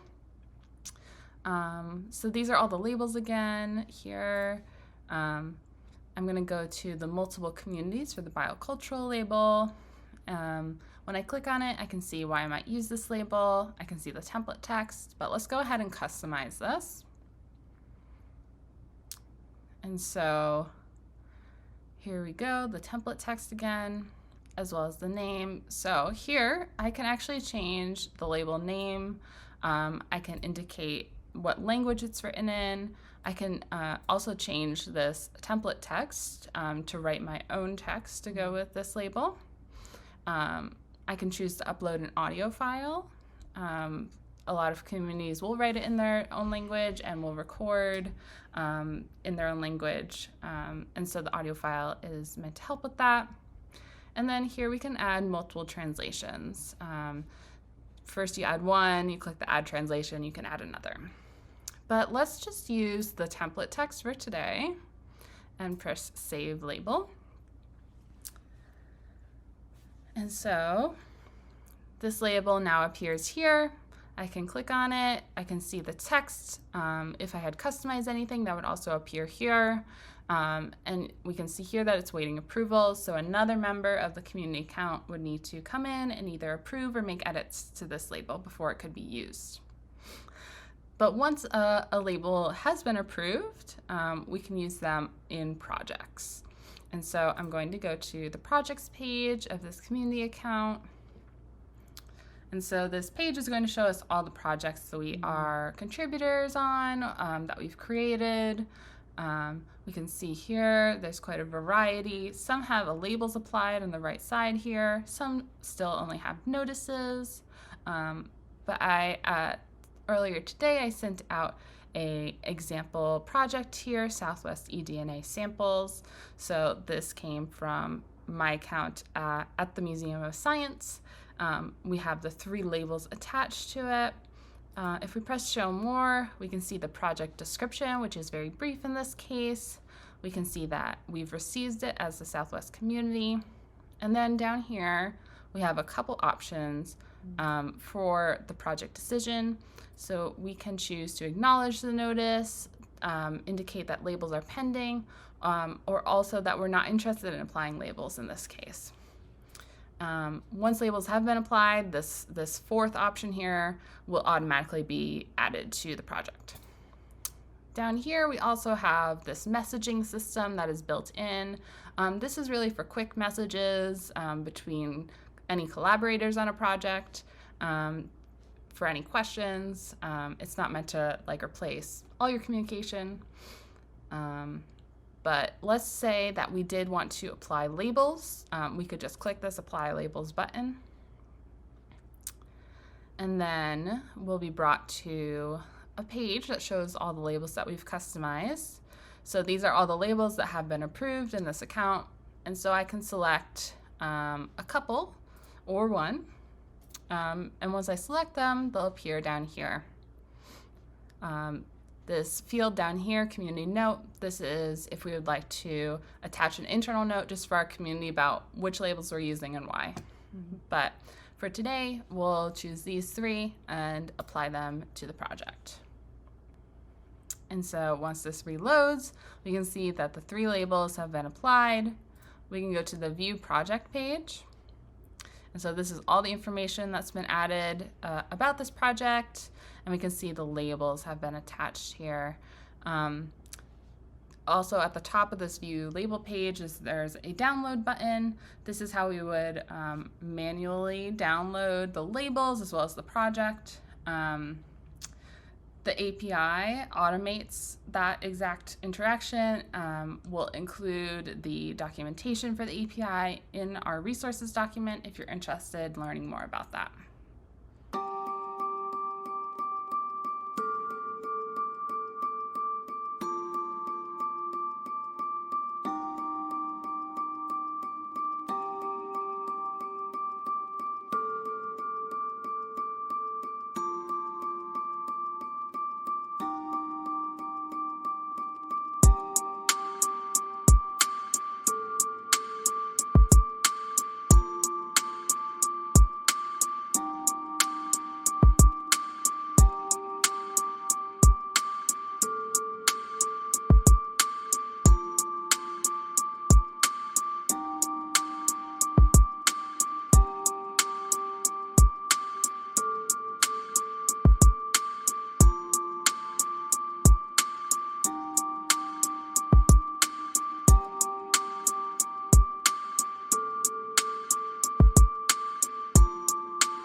Uvlasakun nakaksekunga kaimaludin.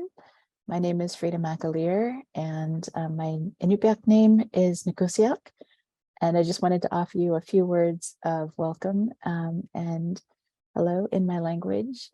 And I also wanted to offer at the top some thank yous to the conference organizers for accepting my proposal, and also to Desiree in particular for helping me with my submission today. So let me go ahead and open up the slideshow to get started.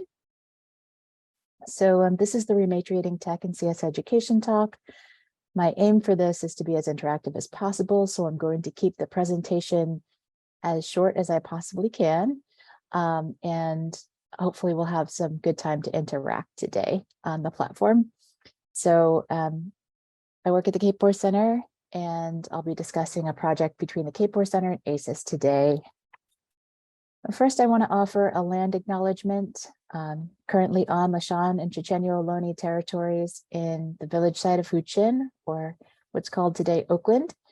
And of course, as Native people, we know that offering a land acknowledgement is not the only thing we want to do at the top. We want to also offer ways to support the tribes on whose land we are living and working. So this is a link to the Sogorea Land Trust.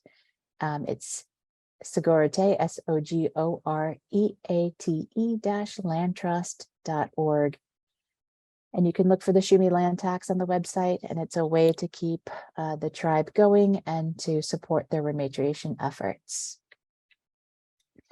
I also like starting off with some love and solidarity to people of African descent. Of course, we're not the only people who are colonized on our territories.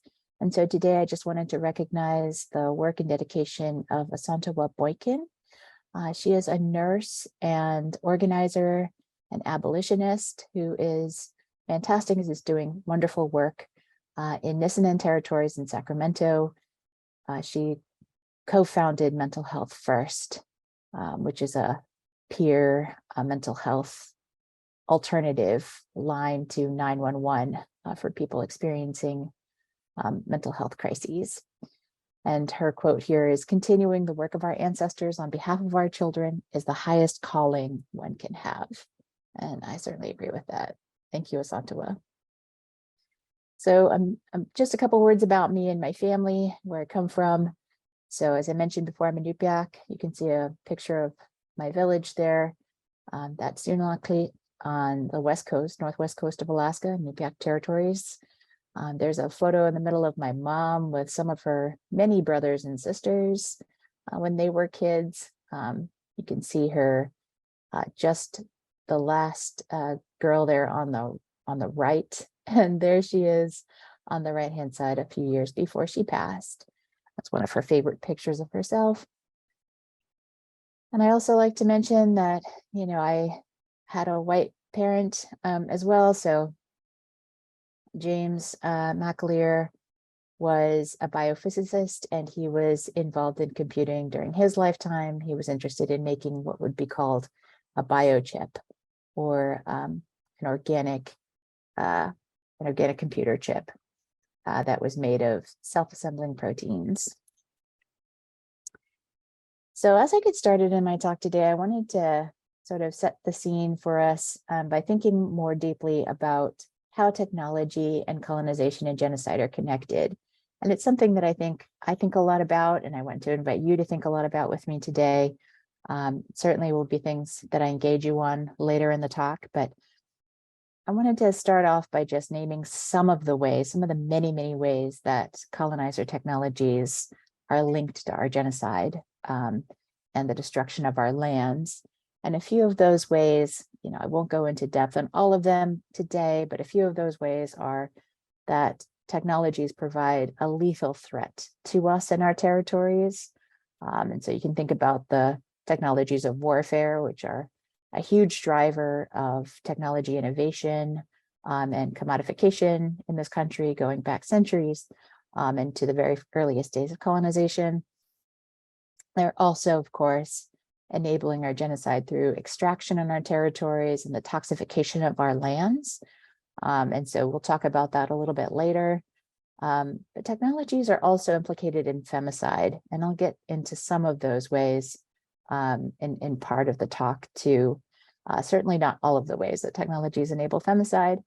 And then in a broader and more philosophical way, I think technologies, colonizer technologies in particular, are implicated in these notions of progress that tend to make it seem as though Indigenous people are a less advanced culture or society, and that again furthers the justification and rationale for our genocide. So I wanted to get started and talk a little bit about extraction. So as you probably know, and some of you might know this already, but extraction is not necessarily the #1 global driver of pressures on Indigenous lands and territories from colonizer governments and companies. I think energy projects are far and away, you know, renewable and oil and gas projects are far and away like the biggest pressures that Indigenous people on our territories face in the modern day. However, colonization is an ongoing process, and I think one of the ways that we don't necessarily think about technology being implicated in the destruction of our lands is through mining and extraction directly near our territories or in our territories. And I think this is a situation that we're going to keep seeing happening throughout the US in particular, but tribes all around the world are facing this as well, especially as renewable energies, what's called renewable energy is touted as the next best thing to mitigate climate change and oil and gas use, fossil fuel use. And so I think with mining, what you'll see here in this map is an analysis of where the majority of US reserves of cobalt, copper, lithium, and nickel are located. So these are some of the minerals and metals that are used heavily in new technologies and also in renewable energy. And the majority, as you see here, in the lighter green color surrounding these red and darker green areas, those are where those reserves are located within 35 miles of Native American reservations. And so I bring this up because we are entering into an era, we've been in an era now for some years where our relationships with Russia and China have grown more distant, and the US is now looking at national reserves of all of these vital minerals and metals for renewable energy and for technology creation. And I think this is impacting Native territories in a major way, even though it's not the biggest driver of pressure on our territories. It is one of the most destructive in terms of what it tends to do to our health and bodies. And so just outlining this for you for a quick second here, this is some more analysis indicating some of the impacts of mining on Native health. And so this is from a study from 2017, and I'll just give you a couple of excerpts. More than a century of hard rock mining has left a legacy of over 160,000 abandoned mines in the Western USA that are home to the majority of Native American lands. Recent results show that Native Americans living near abandoned uranium mines have an increased likelihood for kidney disease and hypertension, and an increased likelihood of developing multiple chronic diseases linked to their proximity to the mine waste. And so you'll see that even though mining, again, is one of the many forces that exerts a lot of pressure on Native tribes in our territories, it is certainly one of the most destructive of those many forces in terms of how it impacts our lifespan and our health. And so there's another way that extraction really creates the furthering of colonization and genocide in our territories. And one way is that extraction projects are a gateway to other types of violence. And so what I'm showing here is something called a man camp. This term comes from Canada, but it's used more broadly here in the US as well for a phenomenon where these camps of extraction workers, this is oil and gas pipeline workers, are established near the project sites for workers to be housed in. And because they are overwhelmingly men, they're called man camps, and their presence in Native territories or adjacent to Native territories creates a huge wave of violence in our territories, specifically targeting women. And so there was a 2019 study by the Department of Justice that found that in the Back and Oil region of Montana and North Dakota, oil drilling led to a 70% increase in violence, a 30% increase in rape and sexual violence, sex trafficking, and missing and murdered Indigenous women and girls, or hashtag MMIWG. And so what I'm showing here is that even though, again, energy as a sector is far and away the biggest pressure on Native territories and Native tribes today in terms of how colonization works at a structural level for us, it's tied to the technology sector in a deep way. All of the energy that's being, taken from our territories is certainly used to fuel the gazillions of technological parts of our lives, everyday lives, and the structures that we're in.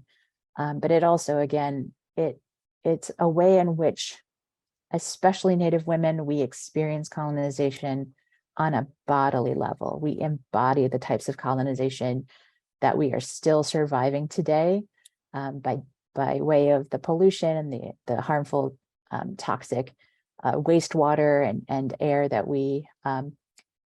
we're next to because of extraction and mining on our territories, but also through the bodily violence, the types of sexual violence that we are prone to experiencing on our territories because of these energy projects.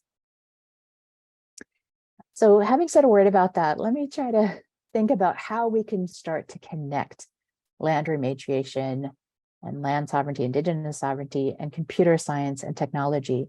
Now that we've seen some of the deeper ways that technology as a sector is implicated in indigenous genocide, and again, the destruction of our territories, maybe there are some ways that we can think about how we can heal the land, how we can heal our use of technology as a people, so that we aren't replicating some of these harmful, destructive uses of technology and energy in our work lives, in our projects, in our education projects. first of all, what is rematriation?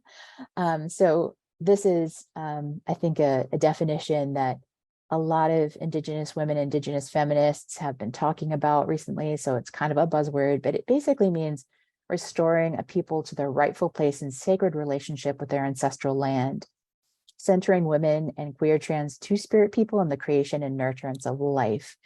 And so when we're talking about rematriation, we're talking specifically about how we relate to the land as a people, our sacred practices to relate to the land, our traditional ways of relating to the land, and particularly the ways in which our relationship to the land is in service to life, in service to all life. And so rematriation in a modern context, and this is all across Indian country, could look like, having housing be a focus and goal of rematriation, or the revitalization of our traditional languages, our culture, our ceremony, our art, having an adaptive climate response locally, the cultivation and use of traditional medicines and healing as part of our relationship to the land, and of course, the revitalization and maintenance of our traditional knowledges about the land, our stories and our cosmologies. So of course, I can't talk about rematriation on the Ohlone territory without discussing the work of Corrie Gould. She is the spokeswoman for the Lishan Ohlone people here in Huichin, the village side of Huichin or Oakland. And she talks a lot about her work in the framing of rematriation as she's engaged in acquiring back land from the region and from the city and from even private donors through this Segurate Land Trust that I referenced at the top of the talk. And she's saying here, that's the problem, that men have been in charge of land for so long that this is what's happened to the world. Men have treated women's bodies the same way they treat the lands. And so I wanted to offer that quote in honor of her and her work, and to thank her for her work in this way. So taking the concept of rematriation, myself at the Cape Horn Center, and then there's Dr. Kathy Deerenwater, the Chief Programs Officer at ACES, and I started a project a few years ago called Seeding Innovation. Our partnership is really focused on serving Native American serving schools with a sequence of culturally revitalizing project-based computer science courses that are designed specifically to engage Native girls. So we teach all students, but our curriculum is aimed at the traditional knowledges and cultural teachings as they relate to girls and women. And it's all tribe specific. So anytime we work with a Native serving school, we're looking for ways to reflect the culture and languages of that tribe in the curriculum for that school. So why would we use a culturally revitalizing approach to computer science? You often hear about culturally relevant pedagogies or increasing cultural relevance in CS classrooms.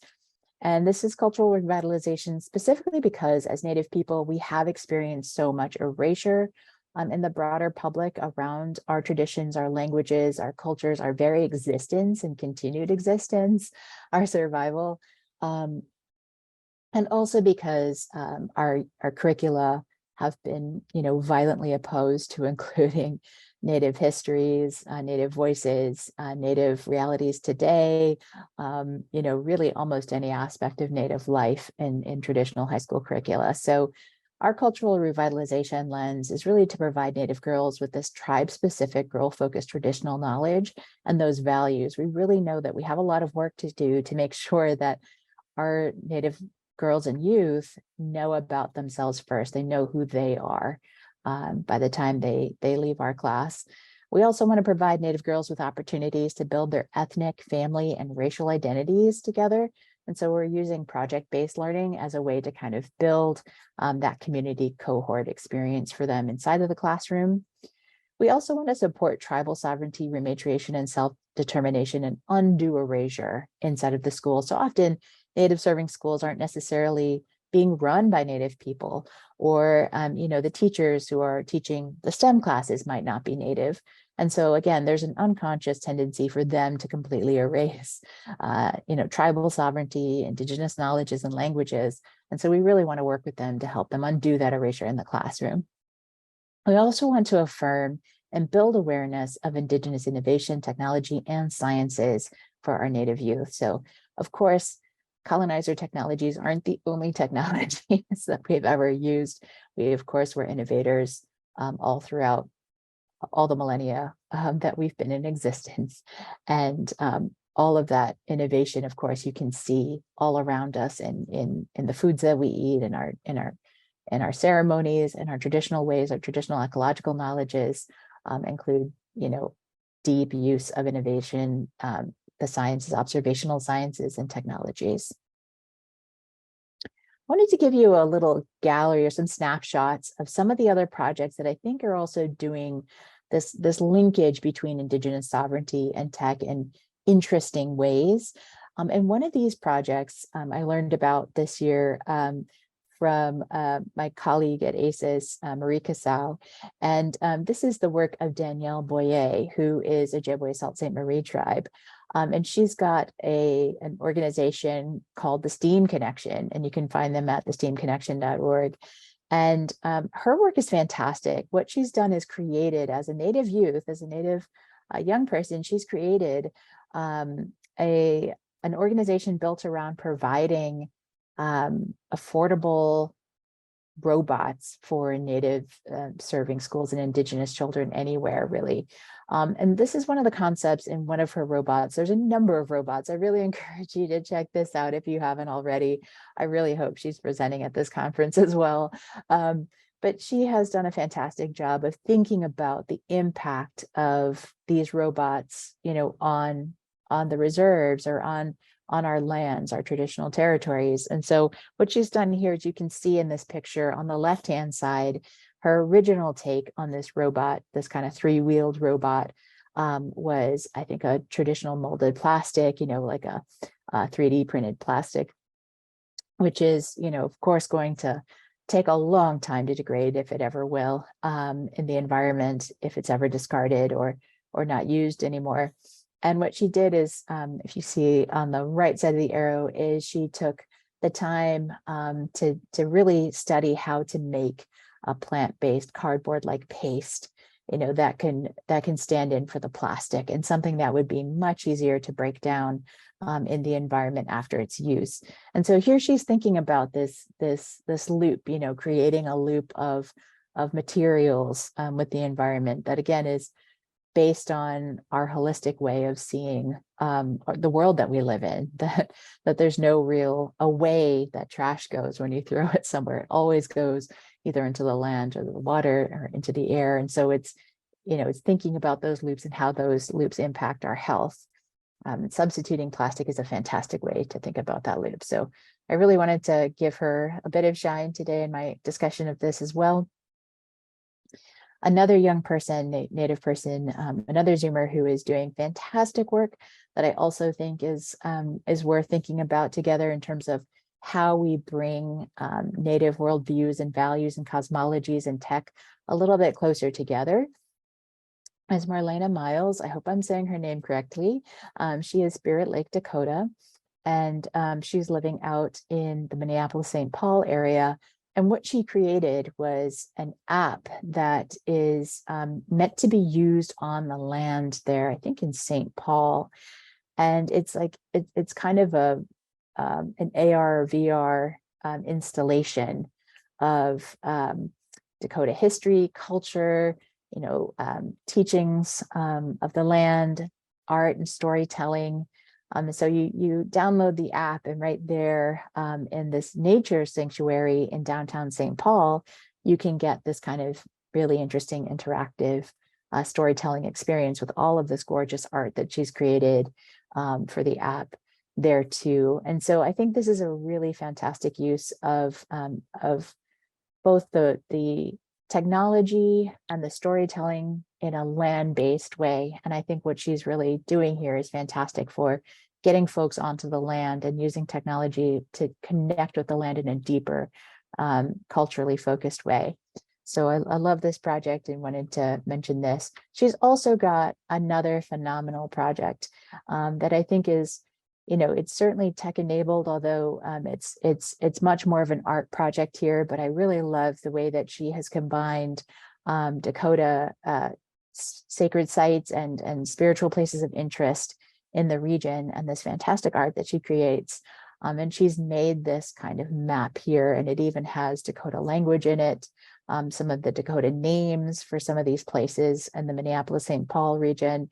And the drawings and the symbolism here, again, deeply reflect the cultural values. The organization of this map, are deeply reflective of traditional knowledge of the land. So again, just gorgeous work. And if you're ever in the area, please check out all of these spots. I'm sure they're fascinating and fantastic in and of themselves as places here, as sacred places. So I wanted to mention her work as well. And then we're getting towards, a discussion period of all of these things. And I really want to engage with all of you on what these topics stir up for you, what this presentation has brought up for you in terms of these connections. But what I often like to ask audiences is, what would technology and computing education look like if abolition, rematriation, and Black liberation were achieved? And so I think these are important questions to focus on, because so often, and as I did in the beginning of my talk, we focus so much on what the barriers and challenges are, what the pressures are on Native people in tech.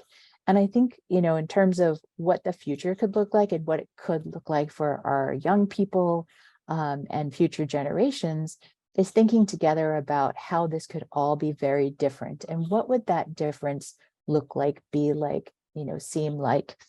And so I'm just offering some humble thoughts here that I've had about it. And I'm still doing a lot of thinking about this, and I would love to think about this with you.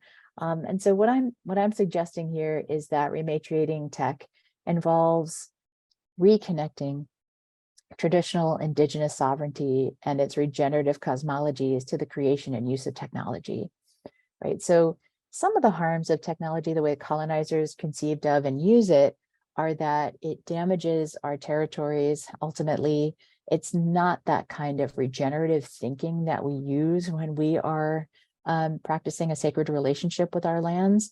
And so it really is kind of, it entails a lot of kind of sacrifices. Colonizer technology, assumes that there are sacrifice zones that can be endlessly polluted and toxified, or, even if you're working in tech. I was listening to a talk by an Indigenous woman who is the showrunner of Rutherford Falls. And I think it's Sierra was her name, or Nelas.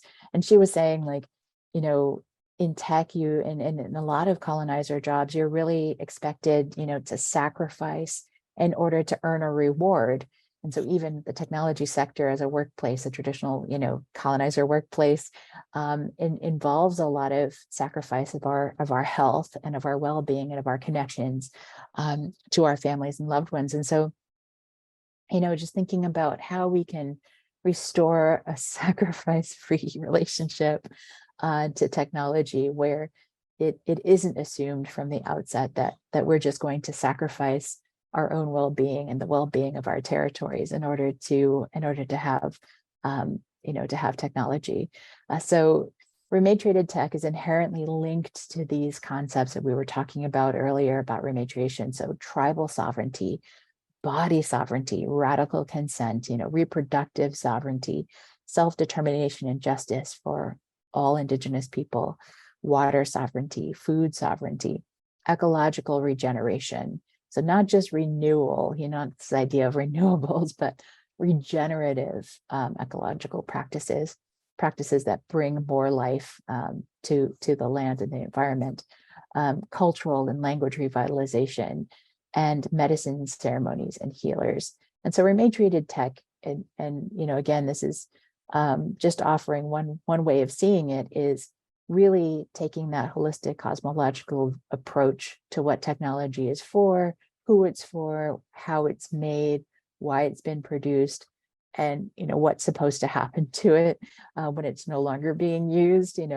Is that even a concept for Indigenous technologies? Or I'm just offering some thoughts, but I would love to hear your thoughts about it too. What could rematriated tech and CS education look like for you?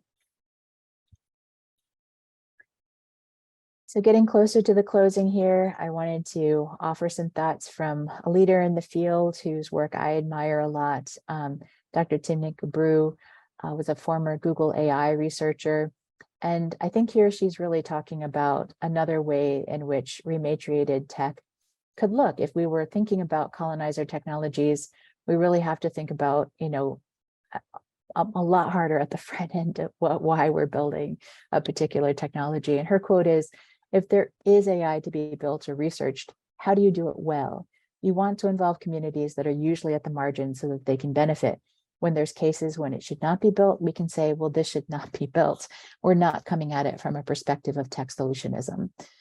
And so I think what I really love about her quote is that she is really offering this alternative to the Silicon Valley mindset of tech and computer science, which is that, anything can be solved using technology and computer science. And I think from an Indigenous worldview, certainly when it comes to colonizer technologies, they really don't solve very many of our problems ultimately, and they cause a bunch more problems along the way.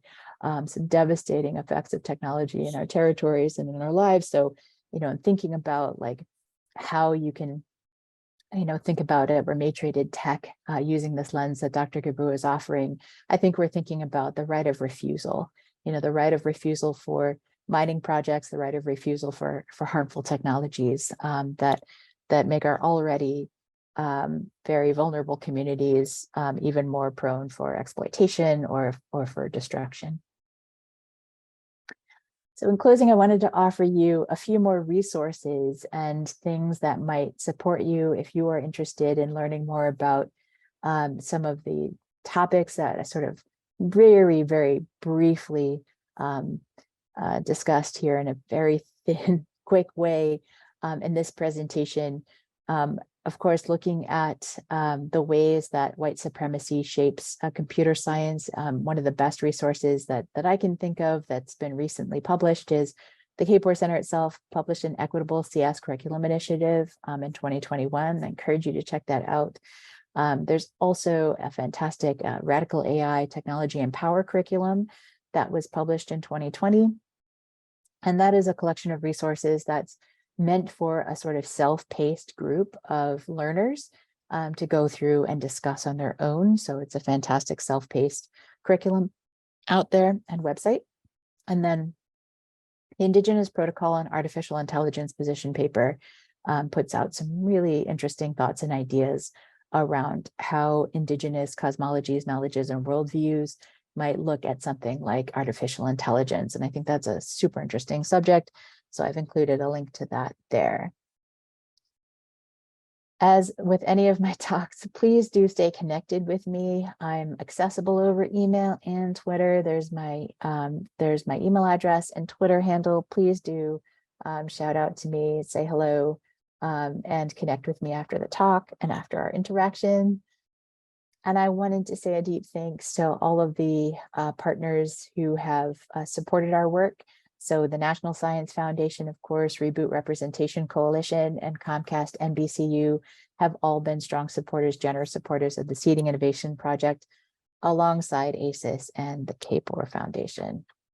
Thank you so much, everyone. I look forward to our discussion, and I just really appreciate all of your energy today while I've been sharing and talking about rematriated tech. All right, see you soon.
Before I get started, I want to thank you all for giving me the opportunity to talk at this conference.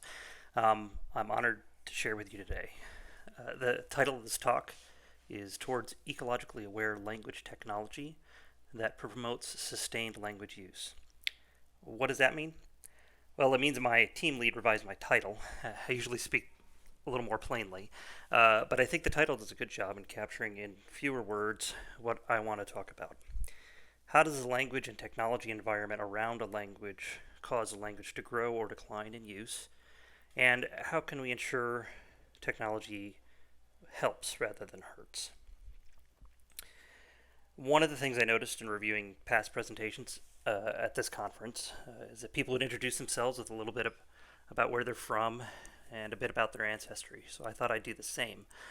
A little over a year ago, I moved from Washington, D.C. area to a town called Nunavut, which supposedly comes from the Ottawa word for clay, in an area where Native Americans traditionally used clay for making pottery. Nunavut is in Ottawa County, Michigan, which of course are also both derived from Native languages.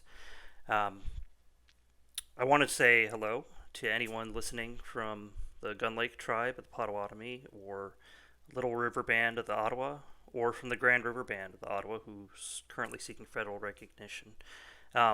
You're my neighbors, and if there's anything I can do to be a better neighbor to you, including using my technical skills, my email is at the end of the presentation, and I encourage you to reach out.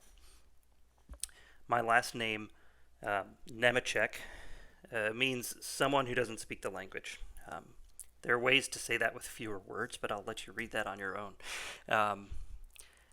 Imagine finding out that's what your name means in middle school, looking through a book of names. But actually, it has described me well at times in my life. I've been a civilian working in a military environment, the technical guy in a room of analysts, or countless situations. Even though we were both speaking English, felt like we didn't speak the same language. I even taught a course once where we taught analysts how to speak and listen to data scientists. To some degree, it probably describes me today as a non-native speaking in a Natives in Tech conference. But today, like those times before, I think we can work out how to understand each other. Beyond being a good description of me, it also says something interesting about my ancestors. Some time ago, they lost their language, and not for the last time. Were they immigrants who spoke German, or did they speak some local language lost to history? There's really no way of knowing. But that experience of losing their language became their identity, became their name. Some estimates suggest that nearly half of over 7,000 languages in the world that are spoken today are facing extinction by the end of this century. And more than just a dead-end genealogy, that means populations of people all over the world losing life-critical knowledge that only ever existed in their language. Which leads me to where I work. SIL International is known for their language work. This snapshot from our website gives a pretty good idea of the range of our work. As a faith-based organization, those language projects involve everything from public health information to helping communities recover from trauma, local literacy programs, digital projects like making fonts for a language that doesn't have digital access, and Bible translation. In those projects, we work in partnership with the local language community, typically at their lead or request. So we have a lot of linguists who know other languages, and they're connected with these local language communities. And when you're dealing with that many languages, it goes without saying that we're working alongside a lot of Indigenous people around the world.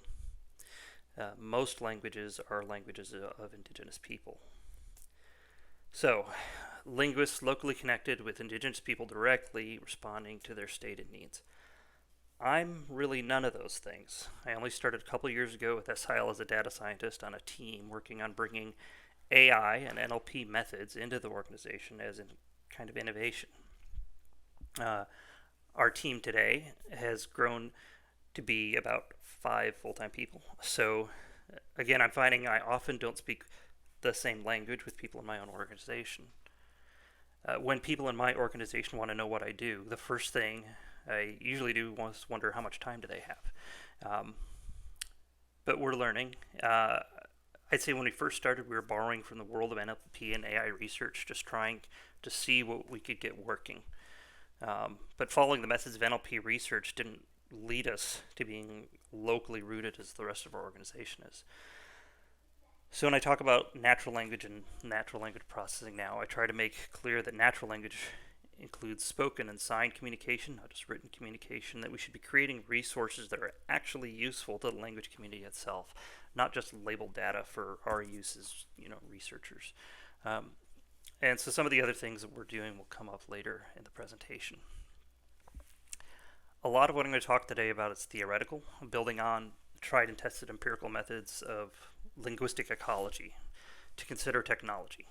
So this is a bit of an exploration. I don't really think of this talk today as a place for me to deliver key points and conclusions. My intent is to prompt a conversation, hopefully leave extra time at the end for Native voices to inform whatever consensus or conclusions we might reach. But if you keep these questions in mind, I think you'll see the key themes come out throughout this talk. I also want to make clear before we get started into discussing this that I'm not suggesting that technology is always a solution or that languages must always be sustained.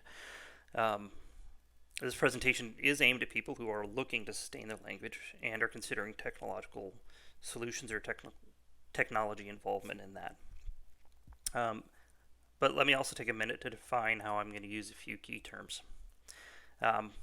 I came across in a previous Natives in Tech presentation the phrase, sovereignty is not given, it is recognized. So I kind of start with that. And if sovereignty is an inalienable right in the abstract, self-determination is kind of an expression of that. So I'll talk about self-determination some through specific choices. Governance, which will come up later, is more about the practical implementation of those choices in rules, systems, and organizations. Others may use those terms a little differently in literature and things. In talking about technolinguistic ecology, I want to use a visual framework that will allow us to quickly represent a scenario and a picture. I'm starting here with just the language community. This is a picture of a majority language like English, Spanish, or Swahili, where the language is used in almost all aspects of life, and only rarely do speakers need to translation to another language. This inner identity language circle represents generally the name of the language and the community. The English language community speaks English. Although if this were really accurate, most English speakers in the US, the space between that orange and black circle there would be much smaller, right? We're not known for our multilingualism. If we look at most of the languages in the world, they operate more like this. The identity language is just one of the languages they use, but is a significant one. The executive director of our organization, SIL, he's from Cameroon and grew up speaking Gamala. He says, "My first language remains distinct in its ability to evoke the deepest expressions of who I am." In these multilingual societies, the identity language and the other languages people use tend to have specific situations where they're used. In the business world, there may be more general trade language. In academic study, they may learn a language with broader use. And at home, in their religious ceremonies, they might use their identity language. So the larger circle represents all of these contexts, which I'm calling language functions. We should also recognize that knowing a language for one function is not the same as knowing the language in almost all the functions speaker of a majority language in the picture before experiences. Someone who is able to fluently conduct business in a trade language may struggle to talk about things that their identity language, they use their identity language for without using their identity language. We're also glossing over some complexities here. The understanding of language is non-homogeneous in the community. People will acquire languages for the functions they need to perform and may frequently have to translate to another language for other members of the language community. We're also not being real clear as to who is in this community when it comes to issues like communities with a large diaspora population. The smallness of the identity circle here shouldn't be taken to mean that it's insignificant. In my mind, this diagram looks a little like an egg, with the identity language as the yolk. So hopefully that image helps reinforce the idea that the smaller circle here isn't meant to represent a lower value, but this language is still valued. In communities where the identity language is declining, we might see something more like one of these pictures. Here the language is known in the identity language, but it has less or no remaining use in the functions of the community. And as generations pass, the parts outside of the identity language, outside of the function circle, are likely to disappear. Functions are just one part of this sustainable use model that was developed by some of my SIL colleagues. They have a whole book about it in the resources section at the end. There's a link to that. But this is for understanding the vitality of the language. Acquisition is about the ability of people and community to gain the knowledge of the language in those particular functions. Motivation describes the internal and external factors that might lead someone to want to learn one language over the others, including economic conditions. Environment describes policies and norms at the national, regional, local levels that might encourage or discourage use of their language identity. And differentiation talks about the need for societal norms to clearly delineate which functions use which language. Of these conditions, functions and differentiation are most easily represented in kind of a static state that I'll use in my visual framework. I don't want you to forget about the other three. They'll come back into discussion later. Okay, we're adding technology to our diagram here as a set of functions, and we're showing it in this case where the technology is not differentiated. This is often going to be the case when technology comes to a language community from the outside. A new technology is almost by definition something you don't have a word for. But there are also things about a technology that you do have words for. So like when the Spanish met the Arawak, they decided a canoe was a new thing they didn't have a word for, and they took the word canoe. But they had lots of words for boats, so they applied those terms to a canoe. They didn't use the words in Arawak for a paddle or a keel. So in linguistic ecology, non-differentiated functions tend to work out over time, and usually the language viewed as more prestigious or more valuable is the one that ends up being sustained. When we're talking about modern computer technologies, there are a lot of individual functions within the overall tech functions. It might be beneficial to consider these many functions individually. So research, we're talking about the leading edge development of technology. Academic and industry papers that detail how things can be made better, problems in the current use, and issues on new ethical considerations that these things bring up. Information, which I just have as info here, is about the technology in its current state and potential future possibilities.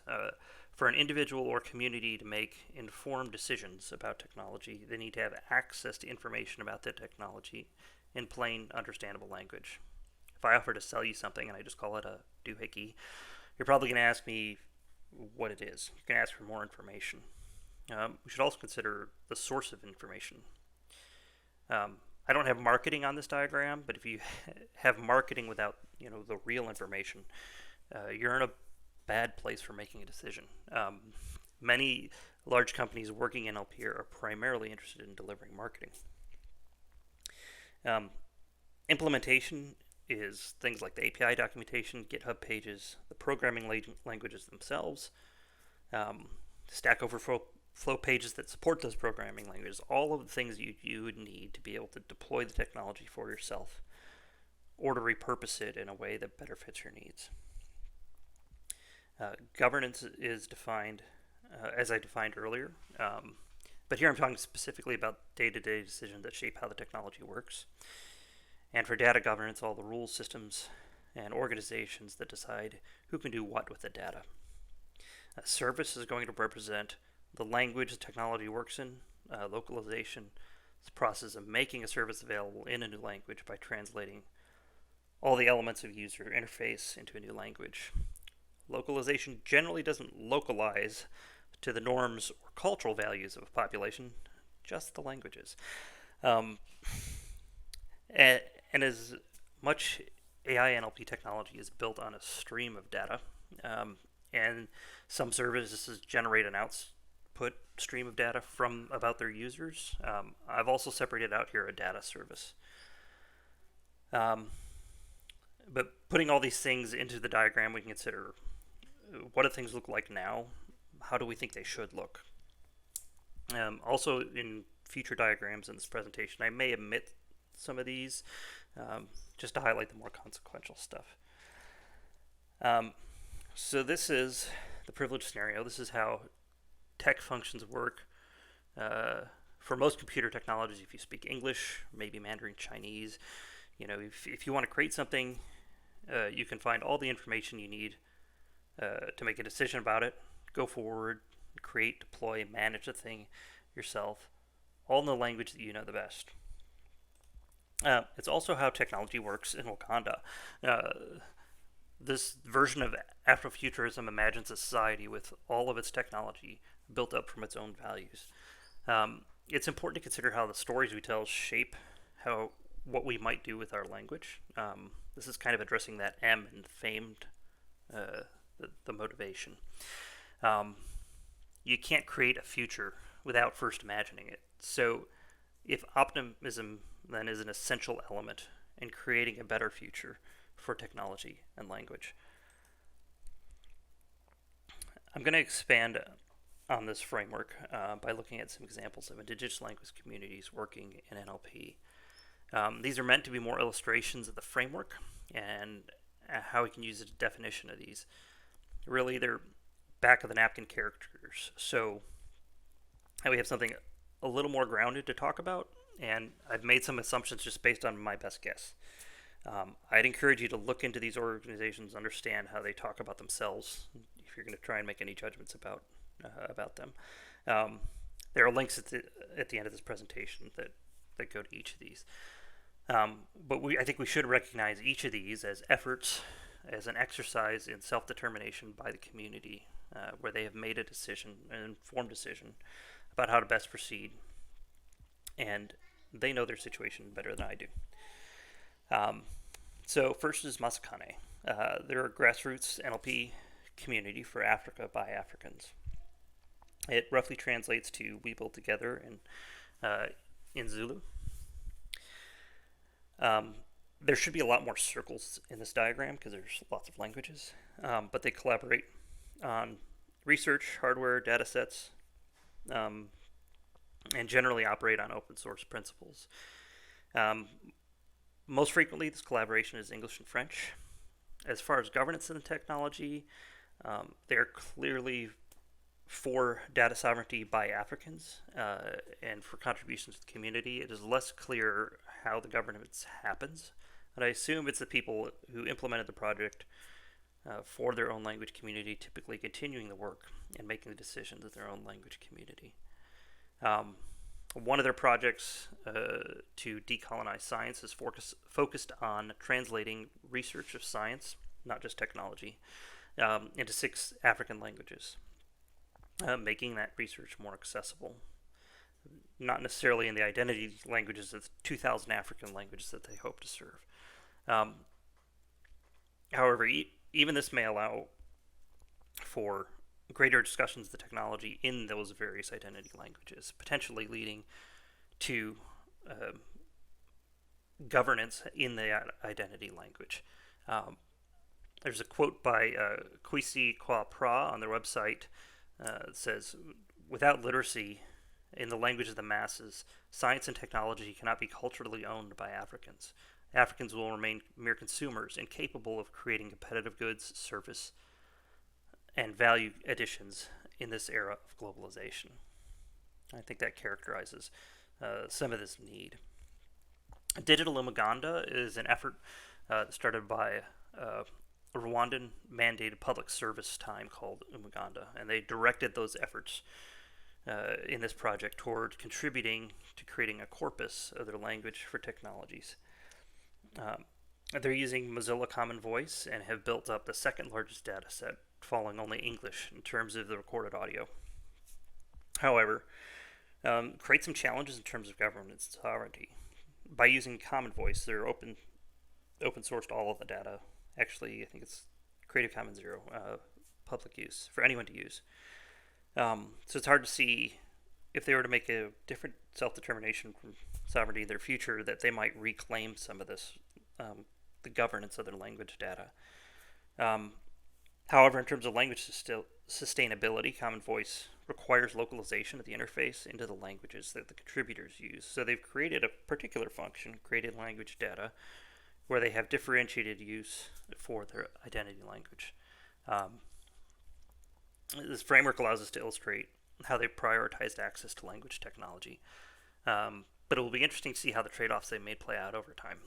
I trust they've made the best decision for themselves, but I guess I'm not enthusiastic about advocating for this model generally for everybody. Papareo is a multilingual voice recognition project. You go on their page, it says, enabling a sovereign digital future for indigenous languages. Building on the work that they've done with Te Reo Maori, they're expanding to Hawaiian and Samoan languages. In terms of maximizing both data sovereignty and using technology in a way that sustains their language, I really don't know of a better example. The data policies and license on their data even include Maori words that they say don't directly translate into English. So it's clear they've aligned things in their identity language with their cultural values, allowing governance to be largely centered in their identity language. As an English adjacent language community with access to, quality programming education, I think they've made use of New Zealand English to ensure there's a pathway for language acquisition, the A in famed, right? So, and have been able to make use of tools like deep search, which are implemented in English.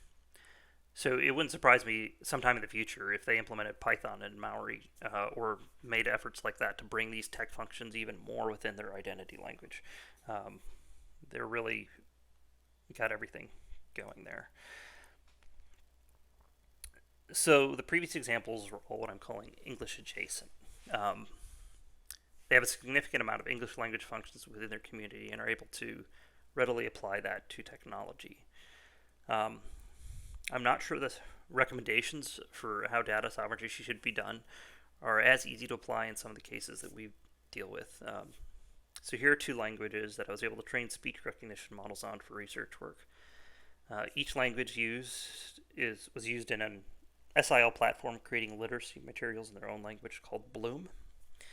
And Bloom allows for creation of audiobooks, which is great for language literacy. You can see the words and hear them all at the same time. So in partnership with Bloom, we explored what could be done with the data set and of all of these languages, respecting the licenses with which the language community created them. And all that stuff is summarized in a paper we're presenting at EMNLP in December. Of these two, Bisu is a language of Thailand with about 700 speakers in a rural community. Much of the land they've lived on is designated as protected natural area, and they are given kind of unclear political status, sometimes not even recognized as citizens in their past. Kachkel is a Mayan language, Guatemala. There's some education in Guatemalan schools in the local languages now, but not technical literacy necessarily. Also, who makes the decisions about technology as a whole? I guess so. The authority in Guatemala is village to village, so there's no clear place to go for Kachkel. So you may have heard it said regarding inclusion: nothing about us is for us. And I think it's fair to say the research work we did doesn't benefit these communities. It's not really for them until we can find a way to involve them in this process. In NLP, there are a lot of steps between proof of concept and delivering actual technology product. and for the technology to be really useful for these communities, we need their participation. It would be great if we could be an effort led by the language community, with us offering assistance like SIL language projects happen. However, for these language communities, it's hard to know if the basic information of the tech is even available, the information necessary for informed self-determination. So in these cases, the first step towards data sovereignty might be technical literacy and building that in these local languages. I don't think SIL currently is an organization equipped to do this for all of these languages. If we were asked to, we might find a way. And the committees, on language generally, are also not really equipped to do the work. But how do we advance this work? There might also be opportunities to work with language community diaspora, but it's also hard to know how well someone in diaspora represents the communities that they've had to separate from. So we don't know exactly what the right thing to do here. What we've done is release this model publicly only for non-commercial use, and we've licensed those models under responsible AI license for models called RailM, with specific restrictions on uses that you can't use this model in ways that violate the rights of Indigenous people. We want to be careful about the actions we take now, that do not jeopardize their ability to self-determine a different course in the future, potentially after learning more about how these technologies work in their language communities, so they can have those discussions. So there are a few tech companies that are looking to make monolingual applications for Indigenous languages. The first attempt at an application is often machine translation. And machine translation can be helpful for language communities when it translates things into their language and allows for greater access to information. It allows them to bring cultural ownership, as in the Masakane quote. It can also be useful to translate from the identity language to languages of wider use, allowing greater economic and political participation. But language communities may not want everything translated, especially when we consider this idea of differentiation. If machine translation impacts the social norms about functions that use the identity language, it could contribute to language decline. Machines don't know when they shouldn't translate something, so how can we help them? I noticed on the agenda just before recording this, the local context people are giving their presentation right before mine. So hopefully they've explained some of theirs. But I like, in general, the idea of adding this machine and human usable metadata to protect the data. A machine translator can be generally useful without translating everything. And if having these kinds of labels could allow communities to have some control over what is shared and what is automatically translated or translatable. And it may be possible to train a model to not produce data to or from these protected categories, doing detection in the language of wider use. We don't even need to collect the sensitive data for that type of detection. And then the language machine can be helpful in preventing data from being shared when it shouldn't be. Okay, so it's probably not going to be clippy here, but the idea that some things aren't suitable for machine translation is perfectly reasonable. So SIL works on Bible translation, but we aren't training machine translation models to do that for us. We think it's important enough that it needs to be done by a human. And the Bible isn't the only thing that pretty clearly falls into this category. Medical information, legal information, traditional knowledge might be suitable for augmentation rather than automation, or they might not be suitable for either. We can also evaluate tech directly using these famed criteria. What is the technology doing with respect to the language identity in these areas? It could be positive in some areas and negative in others, but it provides a structure for discussion on language sovereignty and a way to consider that impact. There are also a number of concerns about information age technologies that can negatively impact communities without having a clear direct impact on the identity language. Cohesiveness of the community is important for being able to exercise sovereignty.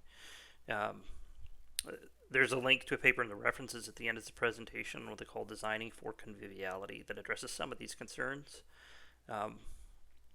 In many ways, the stuff that the paper brings up kind of lines up with the fair care principles from the Global Indigenous Data Alliance. I think it's worth a look.